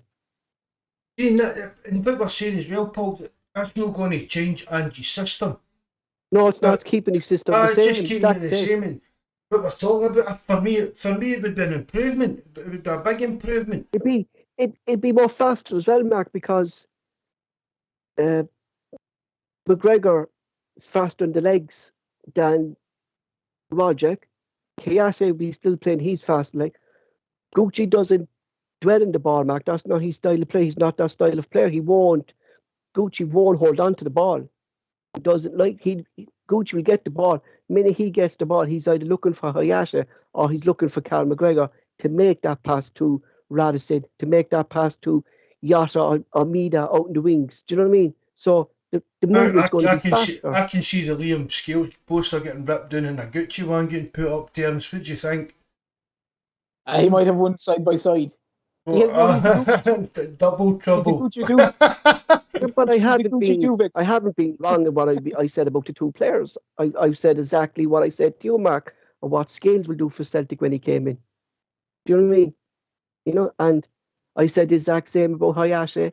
When Hayashi came in, Mida were playing him in the wrong position. I guarantee you, if Gucci played, Mark, it'll make a big difference to this Celtic team. Fucking better after me making a big fuss. But if I there was know, any- don't say if we there was any- glossed down Maeda there, wouldn't it? It was all Maeda was going to do this, do that, and because he's been a wee bit suspect, he just kind of glossed over that one there. Even Skills was poor the other night, Paul, against Bodo Glimt. Not going to go that against the lad, you know what I mean, but it was probably a big step up for him kind of thing, but he wasn't not putting the blame solely on him, but he was kind of caught cold a bit, I thought. the poor Yeah, game but did I not there. explain that in that he had James Forrest in front of him? Could be John Kennedy was coaching him, but they just You know, like team selection on Wednesday is going to be key, Mark, because But let's talk Ange, about team selection, Paul. He rested players on Thursday night supposedly for the day. that's why, Mark. And this is what That's why this is what we saw today from the players. I thought that was the whole point in resting them against Bobo Glimt. Do you know what I mean?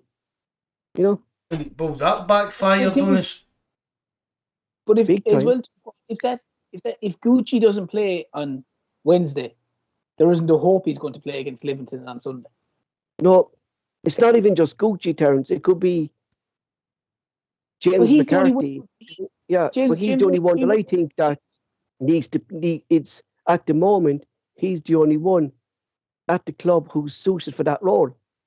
And But he was that's what- signed for a reason. But you know what I mean? 100%. So that's what I'm saying is if there's ever a game to start him on, it's a game at St. home Mirren. against St. Mirren. No St. Exactly. Mirren are going to sit back, so he's going to have time to turn, pass, move, pass, move, pass, move.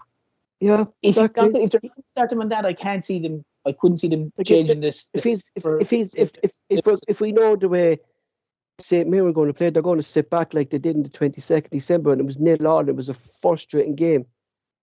He's just going to get that ball. And he's just going to keep that ball moving, and it's going to be attack after attack. There's going to be no sideway passes. Do you know what I mean? Like that's what's killing us. How this sidewards back passing the ball back, how that got back into the game, Mark, is just unbelievable. You know, Sorry, It Paul. has to be down to the players. It has to be I down said to the like players. how this passing back and passing side to side got back into the Celtic style of play. You know, it's shocking. Like But it's been happening for seasons, Paul. Mhm. It really has. Since Brendan Rodgers' time. It really was. Brendan Rodgers that brought that kind of thing in. And it was the thing we pass it about and draw teams out and look for space and things like that. And well, it just seemed to be Lennon was just kind of all into that. Was kind of his full tactics. It was always about these passes.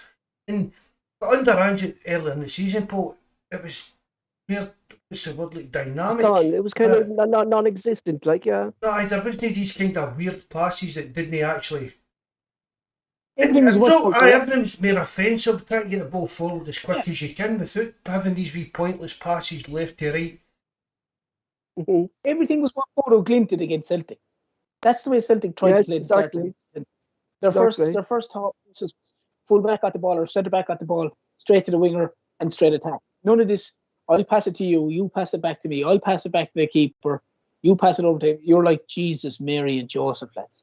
I have They no were like- here, but it's funny. they were like a prime example of us, Terence, when Ange first came and the rhythm started getting going with Ange's system. That's where Celtic were, and like They were.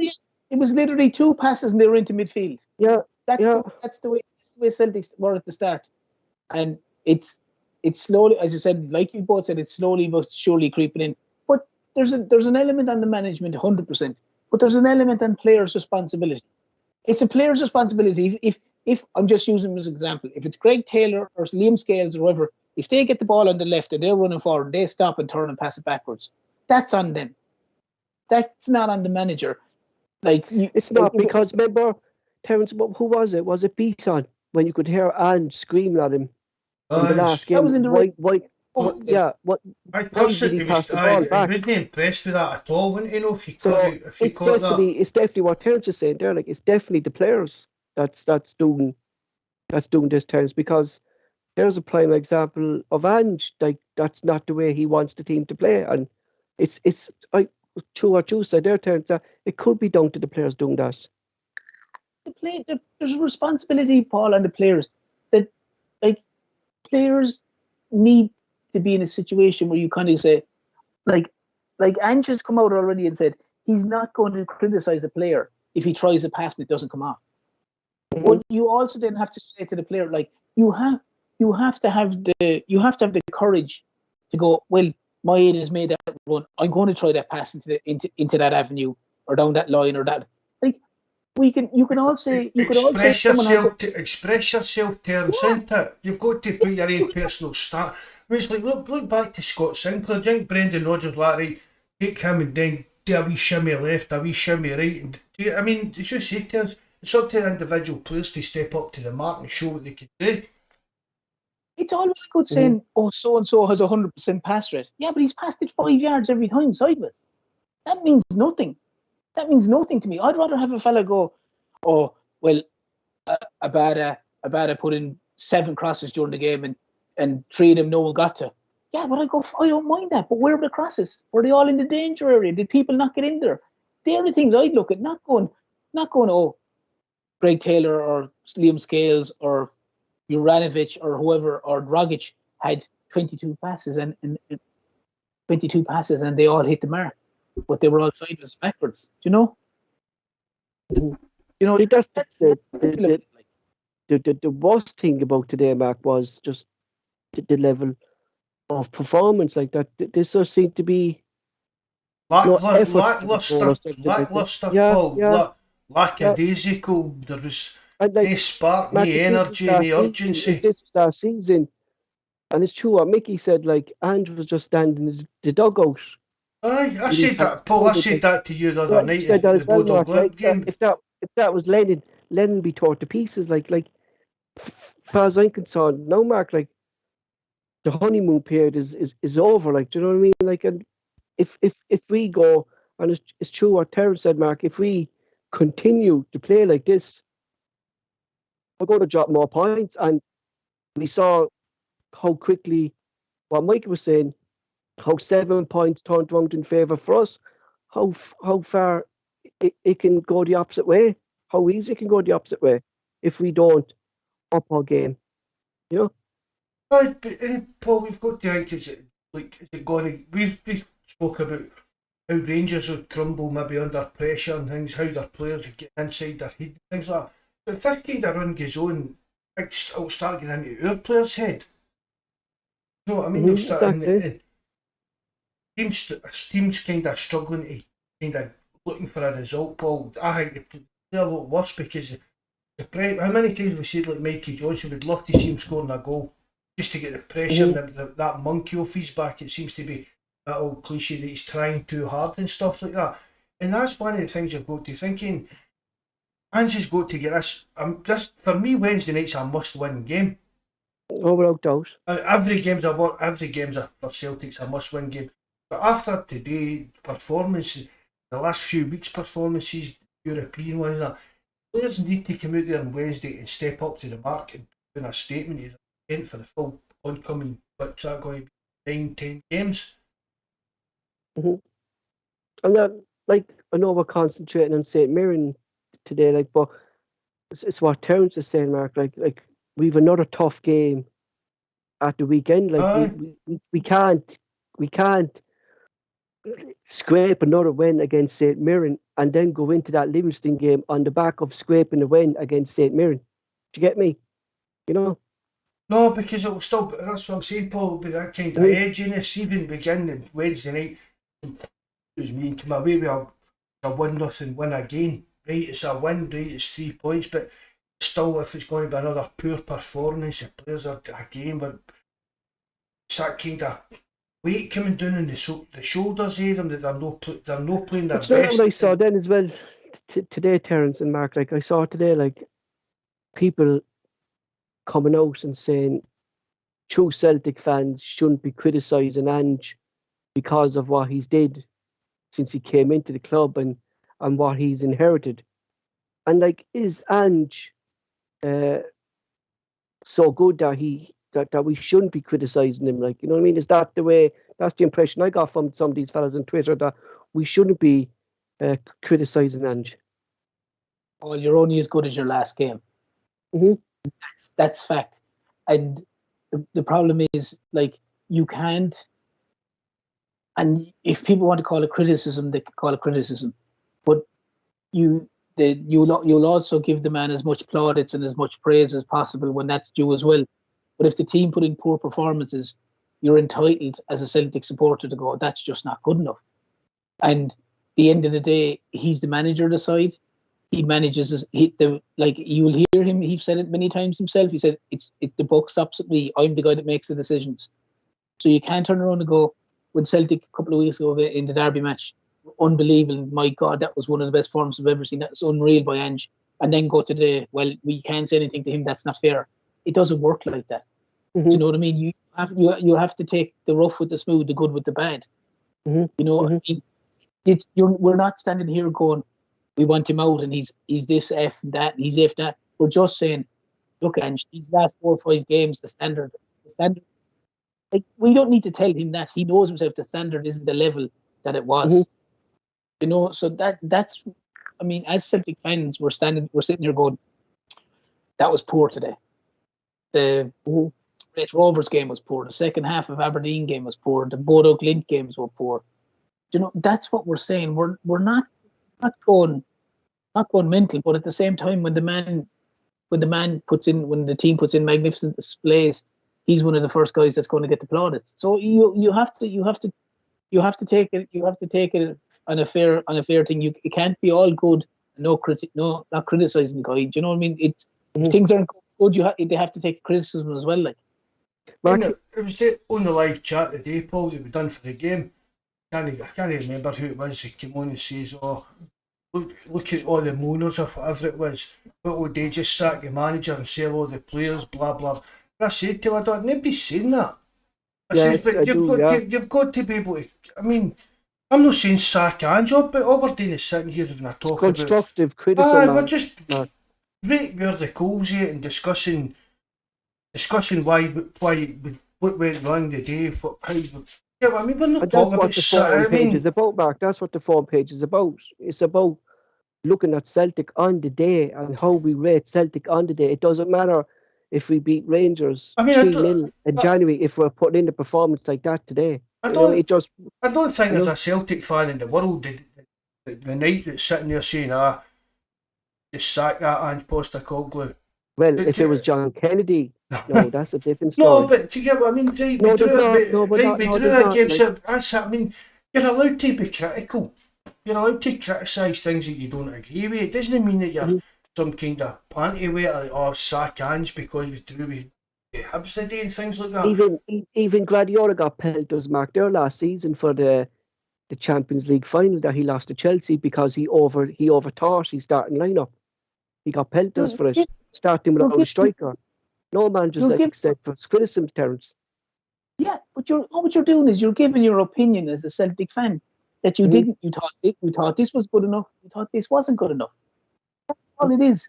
Anyone there, like ourselves on this, and the lads in the live chat and the lads in the forum, like you're just giving your opinion and what you've seen at the day. And the problem is as well is we have seen the level Celtic can play at and have been at. And we see the level Celtic are playing at the minute. And we know, and like no one on a forum or no one on anything can tell me that the level that they reached when they played start of the season, the derby games, so even the Bayer Leverkusen games away, these levels, and now we're at this level, you can't tell me that you think that that's okay. Because as a Celtic fan, you can't be watching the same thing that I'm watching. Because it isn't okay. And it's a huge drop in standard. And we know that the quality and the players are still there.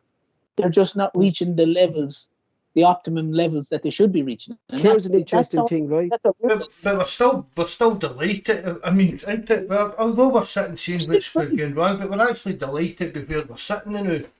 Exactly, and because of that result today, Mac, we did get away with one. Do you know what I mean? We got lucky today. Do you know what I mean? We got lucky. Oh, we definitely got lucky the day with that. Aye. Here's an interesting point here, right? And I'll explain it why it's actually not being done. Hail, everyone. Why does the Ringers swap rings to confuse the opposition like the Lisbon Lions did in most games? Well, we actually did do that, Mark. All right. It's if you tell me I can make the Lisbon Lions, Paul, I'm going to go you. No, what I'm saying is that we used to swap positions regularly between the front three, and the reason we swap positions regularly in the front three is because Kyogo was through the middle, Mark, and he never stopped. And Kyogo was the main person making space for people.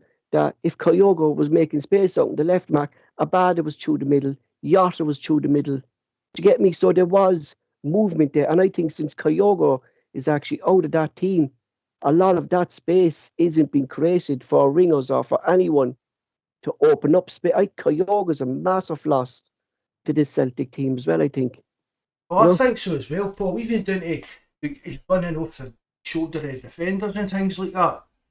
I mean, there's some dodgy offside decisions, but that's how close it is and how quick he is at doing that. Do you get what I mean? All the wee kind of through balls through the wee channels in the defence and for Kyogo to chase onto. But Mark, do you remember when Kyogo was in the team, Mark, we said to you, me and you used to talk here with Terence and Barr, we said we couldn't tell you the positions of our front three. Aye. That should that was it. Now you can say Abada's on the right, Yota's on the left, J. Marcus is down the middle. But when Kyogo was there, you couldn't really say that, Mark, because there was chopping and changing from every single one of them. You know? And, well, I think again, Marcus is a different type of player, Paul, and I think that kind of cuts into that. The way exactly. Talking about interchanging, because he's your kind of old-fashioned centre forward. He's not that player, Mark, who's going to... he's not going to drift out wide and things like that much. No, he's not. And that's why maybe with a full squad, Mark, and with Kyogo, maybe we could open up these teams that defend. I mean, I've even said to you as well, Paul, we were speaking there about like our midfield. But see, like instead of Rogic, I would like to see Kyogo playing in there. If we were going to go with like a mere kind of attacking midfielder in one of the because if you're going to have Kyogo with Marcus at the centre point, I think I've spoken about it before. J. Marcus is just going to open up space for Kyogo. Holding up that ball, and Kyogo would run off him. I think Kyogo would thrive off like a wee kind of free roll. See, like Lubo used to play kind of thing. That kind of idea, just get the ball, go out and do what you do kind of thing. You know, and sometimes these players come along are a wee bit special. I think Kyogo could really be something special. We've seen it in flashes. It's just getting them fit and keeping them fit. I think it's going to maybe be a bit of a job for us. I heard it could be after the international break that he could be coming back to the training. So hopefully that he does get back, Mark, because it's with the running. You're going to get in the international team? No, he's not been called up to it. No. That link I sent you, Paul. What about that? Yeah, if one just explained that, Mark. There, yeah. Do that again. I said just explain it to the lads there, what the fella was saying, yeah. I can't remember who it was. It wasn't that Dan Orovich, Paul, but it was somebody on Twitter. It was today with the Japanese national manager saying that it's as if he didn't really think much of the Scottish game and doesn't really think the Japanese players are going to become any better playing out here in Scotland, and hoping that they'll be already looking to move into like bigger and better leagues, wasn't it, Paul? That was kind of the breakdown. It was as if you're still playing at Celtic, I'll not really be giving them much attention, wouldn't it? Mm-hmm. Yeah, he was saying it like that. He was talking down Celtic. It's like they're risking their international careers, Mark, by playing in Scotland, like, weren't they? That was compared to like other Japanese players. Tiger win, things like that, saying at least he went to England and went to Germany and done things like Mhm. that. Says players only going to, basically players only going to get any better playing in Scotland. It was a bit, as you said, Paul, why is he coming out with that? They're only here with a matter Why of is it months. called that? It's Aye. like months, like, and like that's going to shit like that, Mark, turns players' heads. Do you know what I mean? Like if I'm not getting international team, But isn't Hayate hasn't been anywhere near he's only been on the Olympic team, and Iraguchi hasn't been picked for ages. Aye, I put that up and there. Mida hasn't been picked either for a long time. I put it on the forum, mind, just before the Derby game, everybody was panicking about, what if we lose these 4 players? And I put it up on the forum, the actual stats. Some of them have been near the national team for like 3 and 4 years. I've done that. This isn't it. There's no end. Gucci's been a couple of years. Hayata hasn't been capped at all. He's only been in the Olympic squad, and the other two boys are just going on international break, right? Okay. Mm-hmm. When Roger Mark said that Roger in the start of the season, right, pulled out of Australian matches, Mark, in I think it was only the first internationals around September, October. Roger pulled it out of him. He said he wanted to concentrate on Celtic, get his fitness back up. And the minute Roger, since I saw anyway, since he came back from international duty, he looks tired. Could this be affecting him again? The international call-ups, Mark? Like he's not a young lad anymore, either, Mark. Do you know what I mean? I don't know, Paul. See all this stuff about the travelling and things like that. They're traveling luxury, like I know that, Mark, but it's still a long haul. It's still a like, long haul traveling. flight. Obviously you're getting that jet lag and stuff. I'd say it's just a dip in form for me. It's just a dip in form. Players are going to have that during the season. Players are going to have peaks and troughs. And I just think it's a situation where Celtic at the minute have a lot of players and they're just not playing well. I don't think it is. Personally, I don't think it has anything to do with the travelling and the international stuff. I just think some players, Rogic, to be fair, for most of the season has been excellent, and he started to, since the Raith Rovers game in particular, when he was poor in that. I think he's tired, Terence. Yeah, I think he's tired or something like something. Do you know what I mean? Sometimes, Paul, you just need to take the guy out of the foreign line. You just need to take him out for a game or two, and go. Do you know what? I need to change it round, because sometimes you're flogging a dead horse. You know what I mean? You're putting it back, and it's not getting any better. Like, and up to now, Rogic has stepped up. No doubt. Do you know what I mean? You can forgive Rogic for looking a bit jaded now, because he has really surprised a lot of Celtic fans with his performances so far this season. So if he's getting a bit tired, then that fair dues. But then it's up to Ange to, as you say, to take a step back. Right, Tom, you've done well, but drop me for a couple of games. You're looking a bit jaded. You could also see. Sorry, Terence, go on. Oh no, sorry, Paul. I was just going to say there's nothing wrong with that. That's the whole reason. That's why you've got a squad. And not only that's why we have a squad. That's why they were. But he's not using it. I think, Mark, that's the problem, because he's not using the squad, is he? You know. But Paul, this before the transfer window, you'd accept it because we didn't have the players. Mm-hmm. We have the players. We have exactly. Yeah. That's the frustrating part. That's the frustrating. That's what pisses me off. Like it's exactly. clear to see, Terence, that some players are tired. You know what I mean? Because for me, watching the last 4 or 5 games with Celtic, and maybe I'm talking out my arse. I normally am, to be fair. Yeah, but you're right, Terence. You pointed this out at the Aberdeen game. You pointed this out, like within the first 5 or 10 minutes of watching the Celtic game, you know what the game's going to be like already.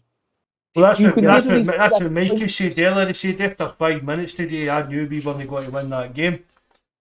But you could see it in Mark. You could see it in the second half of the Aberdeen game, the Raith game, the 2 games against Bodo, the game today, the game fucking last week. You could just literally after 5 or 10 minutes, like you look at the first 5 or 10 minutes again in the Derby match.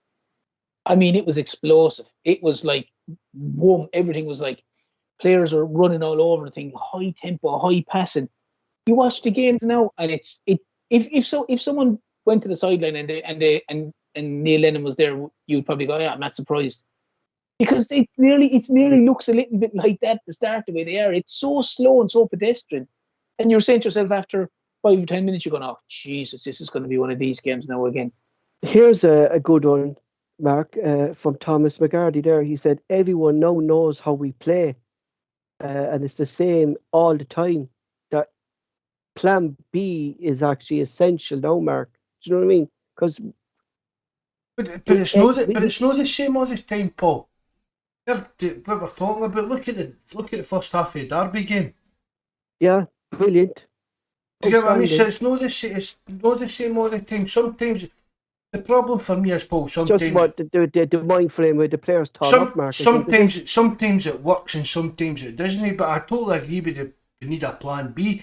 But for me, it's no like, oh, they know how we play, but it's easy to play against us. Depends how well we play. Mhm. But the problem with it, Mark, is you're right in what you're saying. But they know, all the teams know how we're going to play. But if I keep repeating the same thing, but if Celtic play at a high tempo, a high passing, a high accuracy, high movement, it doesn't matter if the opposition know they're going to play like that. Rangers knew how Celtic were going to play. They still destroyed them. Motherwell knew how Celtic were going to play. They still destroyed them. If we turn up at the high tempo every time, Terence, they're always going to be playing against us. Yeah. If it's the, like, I keep going back to Hatate's second goal. The movement for that is just, it's out of this world. From Juranovic down the line to O'Reilly, and he flicks it to Abada, and Abada's moving one way, O'Reilly's moving another. He flicks it into Hatate, or Abada keeps moving, and your man whips it in. Like, the Rangers defenders didn't know, do I go with him? Do I go with him? Who's with him? Where's he gone? They just didn't know, like. And who was the one player that wasn't playing in that game? Tom Roderick. Yeah, but it's, and how fast it was, Terence. Do you know what I mean? But they done the same thing in Motherwell, the Motherwell game when Rogic played and they took guys off and took guys on. I know I keep repeating myself, but that's the way it should be, Terence. Like, yeah. And the first few games at the start of the season where they were thumping teams, like, if Celtic play at a high tempo, at a high pace, high passing, high accuracy, high quick movement, I don't care what opposition knows what way they're going to play. The opposition still have to try and defend it, and it's the way Celtic can play it. It's so hard to defend. The way they're doing it at the minute, it's so easy to defend, and that's a huge problem. Mark, it just goes to show too how much we missed Gianmarcus today, how much of an effort and how much of a changed player he has been since he came back from injury, and how much we actually did miss his presence today up front. 100%, Paul. I think he'd have made all the difference for us today. Just put you're saying his presence. You'd all run all day and that, as we said, Paul, but Gianmarcus, he's in there like a kind of Gary Hooper type of player. He's in there for half but those chances crosses, and stuff. he would have lived off those crosses today, Mark, wouldn't he? He would have lived off them. Yeah, and he'd even be he's attacking the ball and that as well, Paul. Do you know what I mean? He's not waiting for the ball to come to him. He's going for the ball as well. Brilliant work. His work rate off the ball is unbelievable as well, Gianmarcus. He never stops either. He just keeps going all day. Like, you know, he closes down defenders, puts them under pressure. He's been excellent since he's come into the team. Before we go on a lighter note, I saw something today from a Rangers fan talking about Rangers' defeat today, and he said that if that game was played last season, we would have won it. And the presenter asked him why. He said because it was being played behind closed doors. Alan McGregor wouldn't have got slated for the goals he left in today. Tavernier wouldn't be screaming at to get out of our club. Goodson wouldn't have been called the traitor. The players would have had no criticism, and they would have won that game by 3 or 4-0 because there was no fans in the stadium. So even the Rangers fans know that they're not a benefit to their team inside the stadium either. You know, like how the tables have taught Mark and Alan McGregor that they're calling for him to retire. He's been really, really poor for what I've seen him this season, and we spoke about it with JFP a few times. He was worth a good few points today in my season without a doubt, but check my bet, and I think for some of his mistakes this season, to be honest, Paul. Oh, they're like beating at his near I'd hate- post I'd hate there, like through his legs, like, do you know what I mean? You know? I'd hate for them to get Seagrass. I would hate for them to get Seagrass. Yeah, that's the strange one, Mark, ain't it? Like if they got him, like, you know, because he's a good goalkeeper. Aye.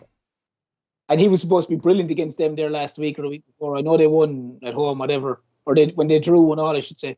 He was supposed to have a cracking game in that as well. Mhm. And he's linked to them because he's on a free at the end of the season. Like, I would hate him to go there because he's a cracking keeper. Yeah, and that's it for tonight, lads. Thanks for Terence for joining us. Thanks for Michael for coming on after a long illness himself. You guys in the live chat, thanks for joining us. I hope you join us again Thursday night after the Celtic game. Hopefully we won't be mourning that Ange has listened to us and got his team selection right. Mark will close the show. Thanks very much, Paul. Thanks very much, Terence, for coming on as usual. It's always good to get you on. And Mikey, it's good to get him back on. All the lads that joined us a live chat, I hope you've enjoyed it. Remember, subscribe, hit the like button. If you know how, please leave a comment and let's share it on social media and stuff like that. Thanks very much again, lads. Hail, hail, God bless and good night.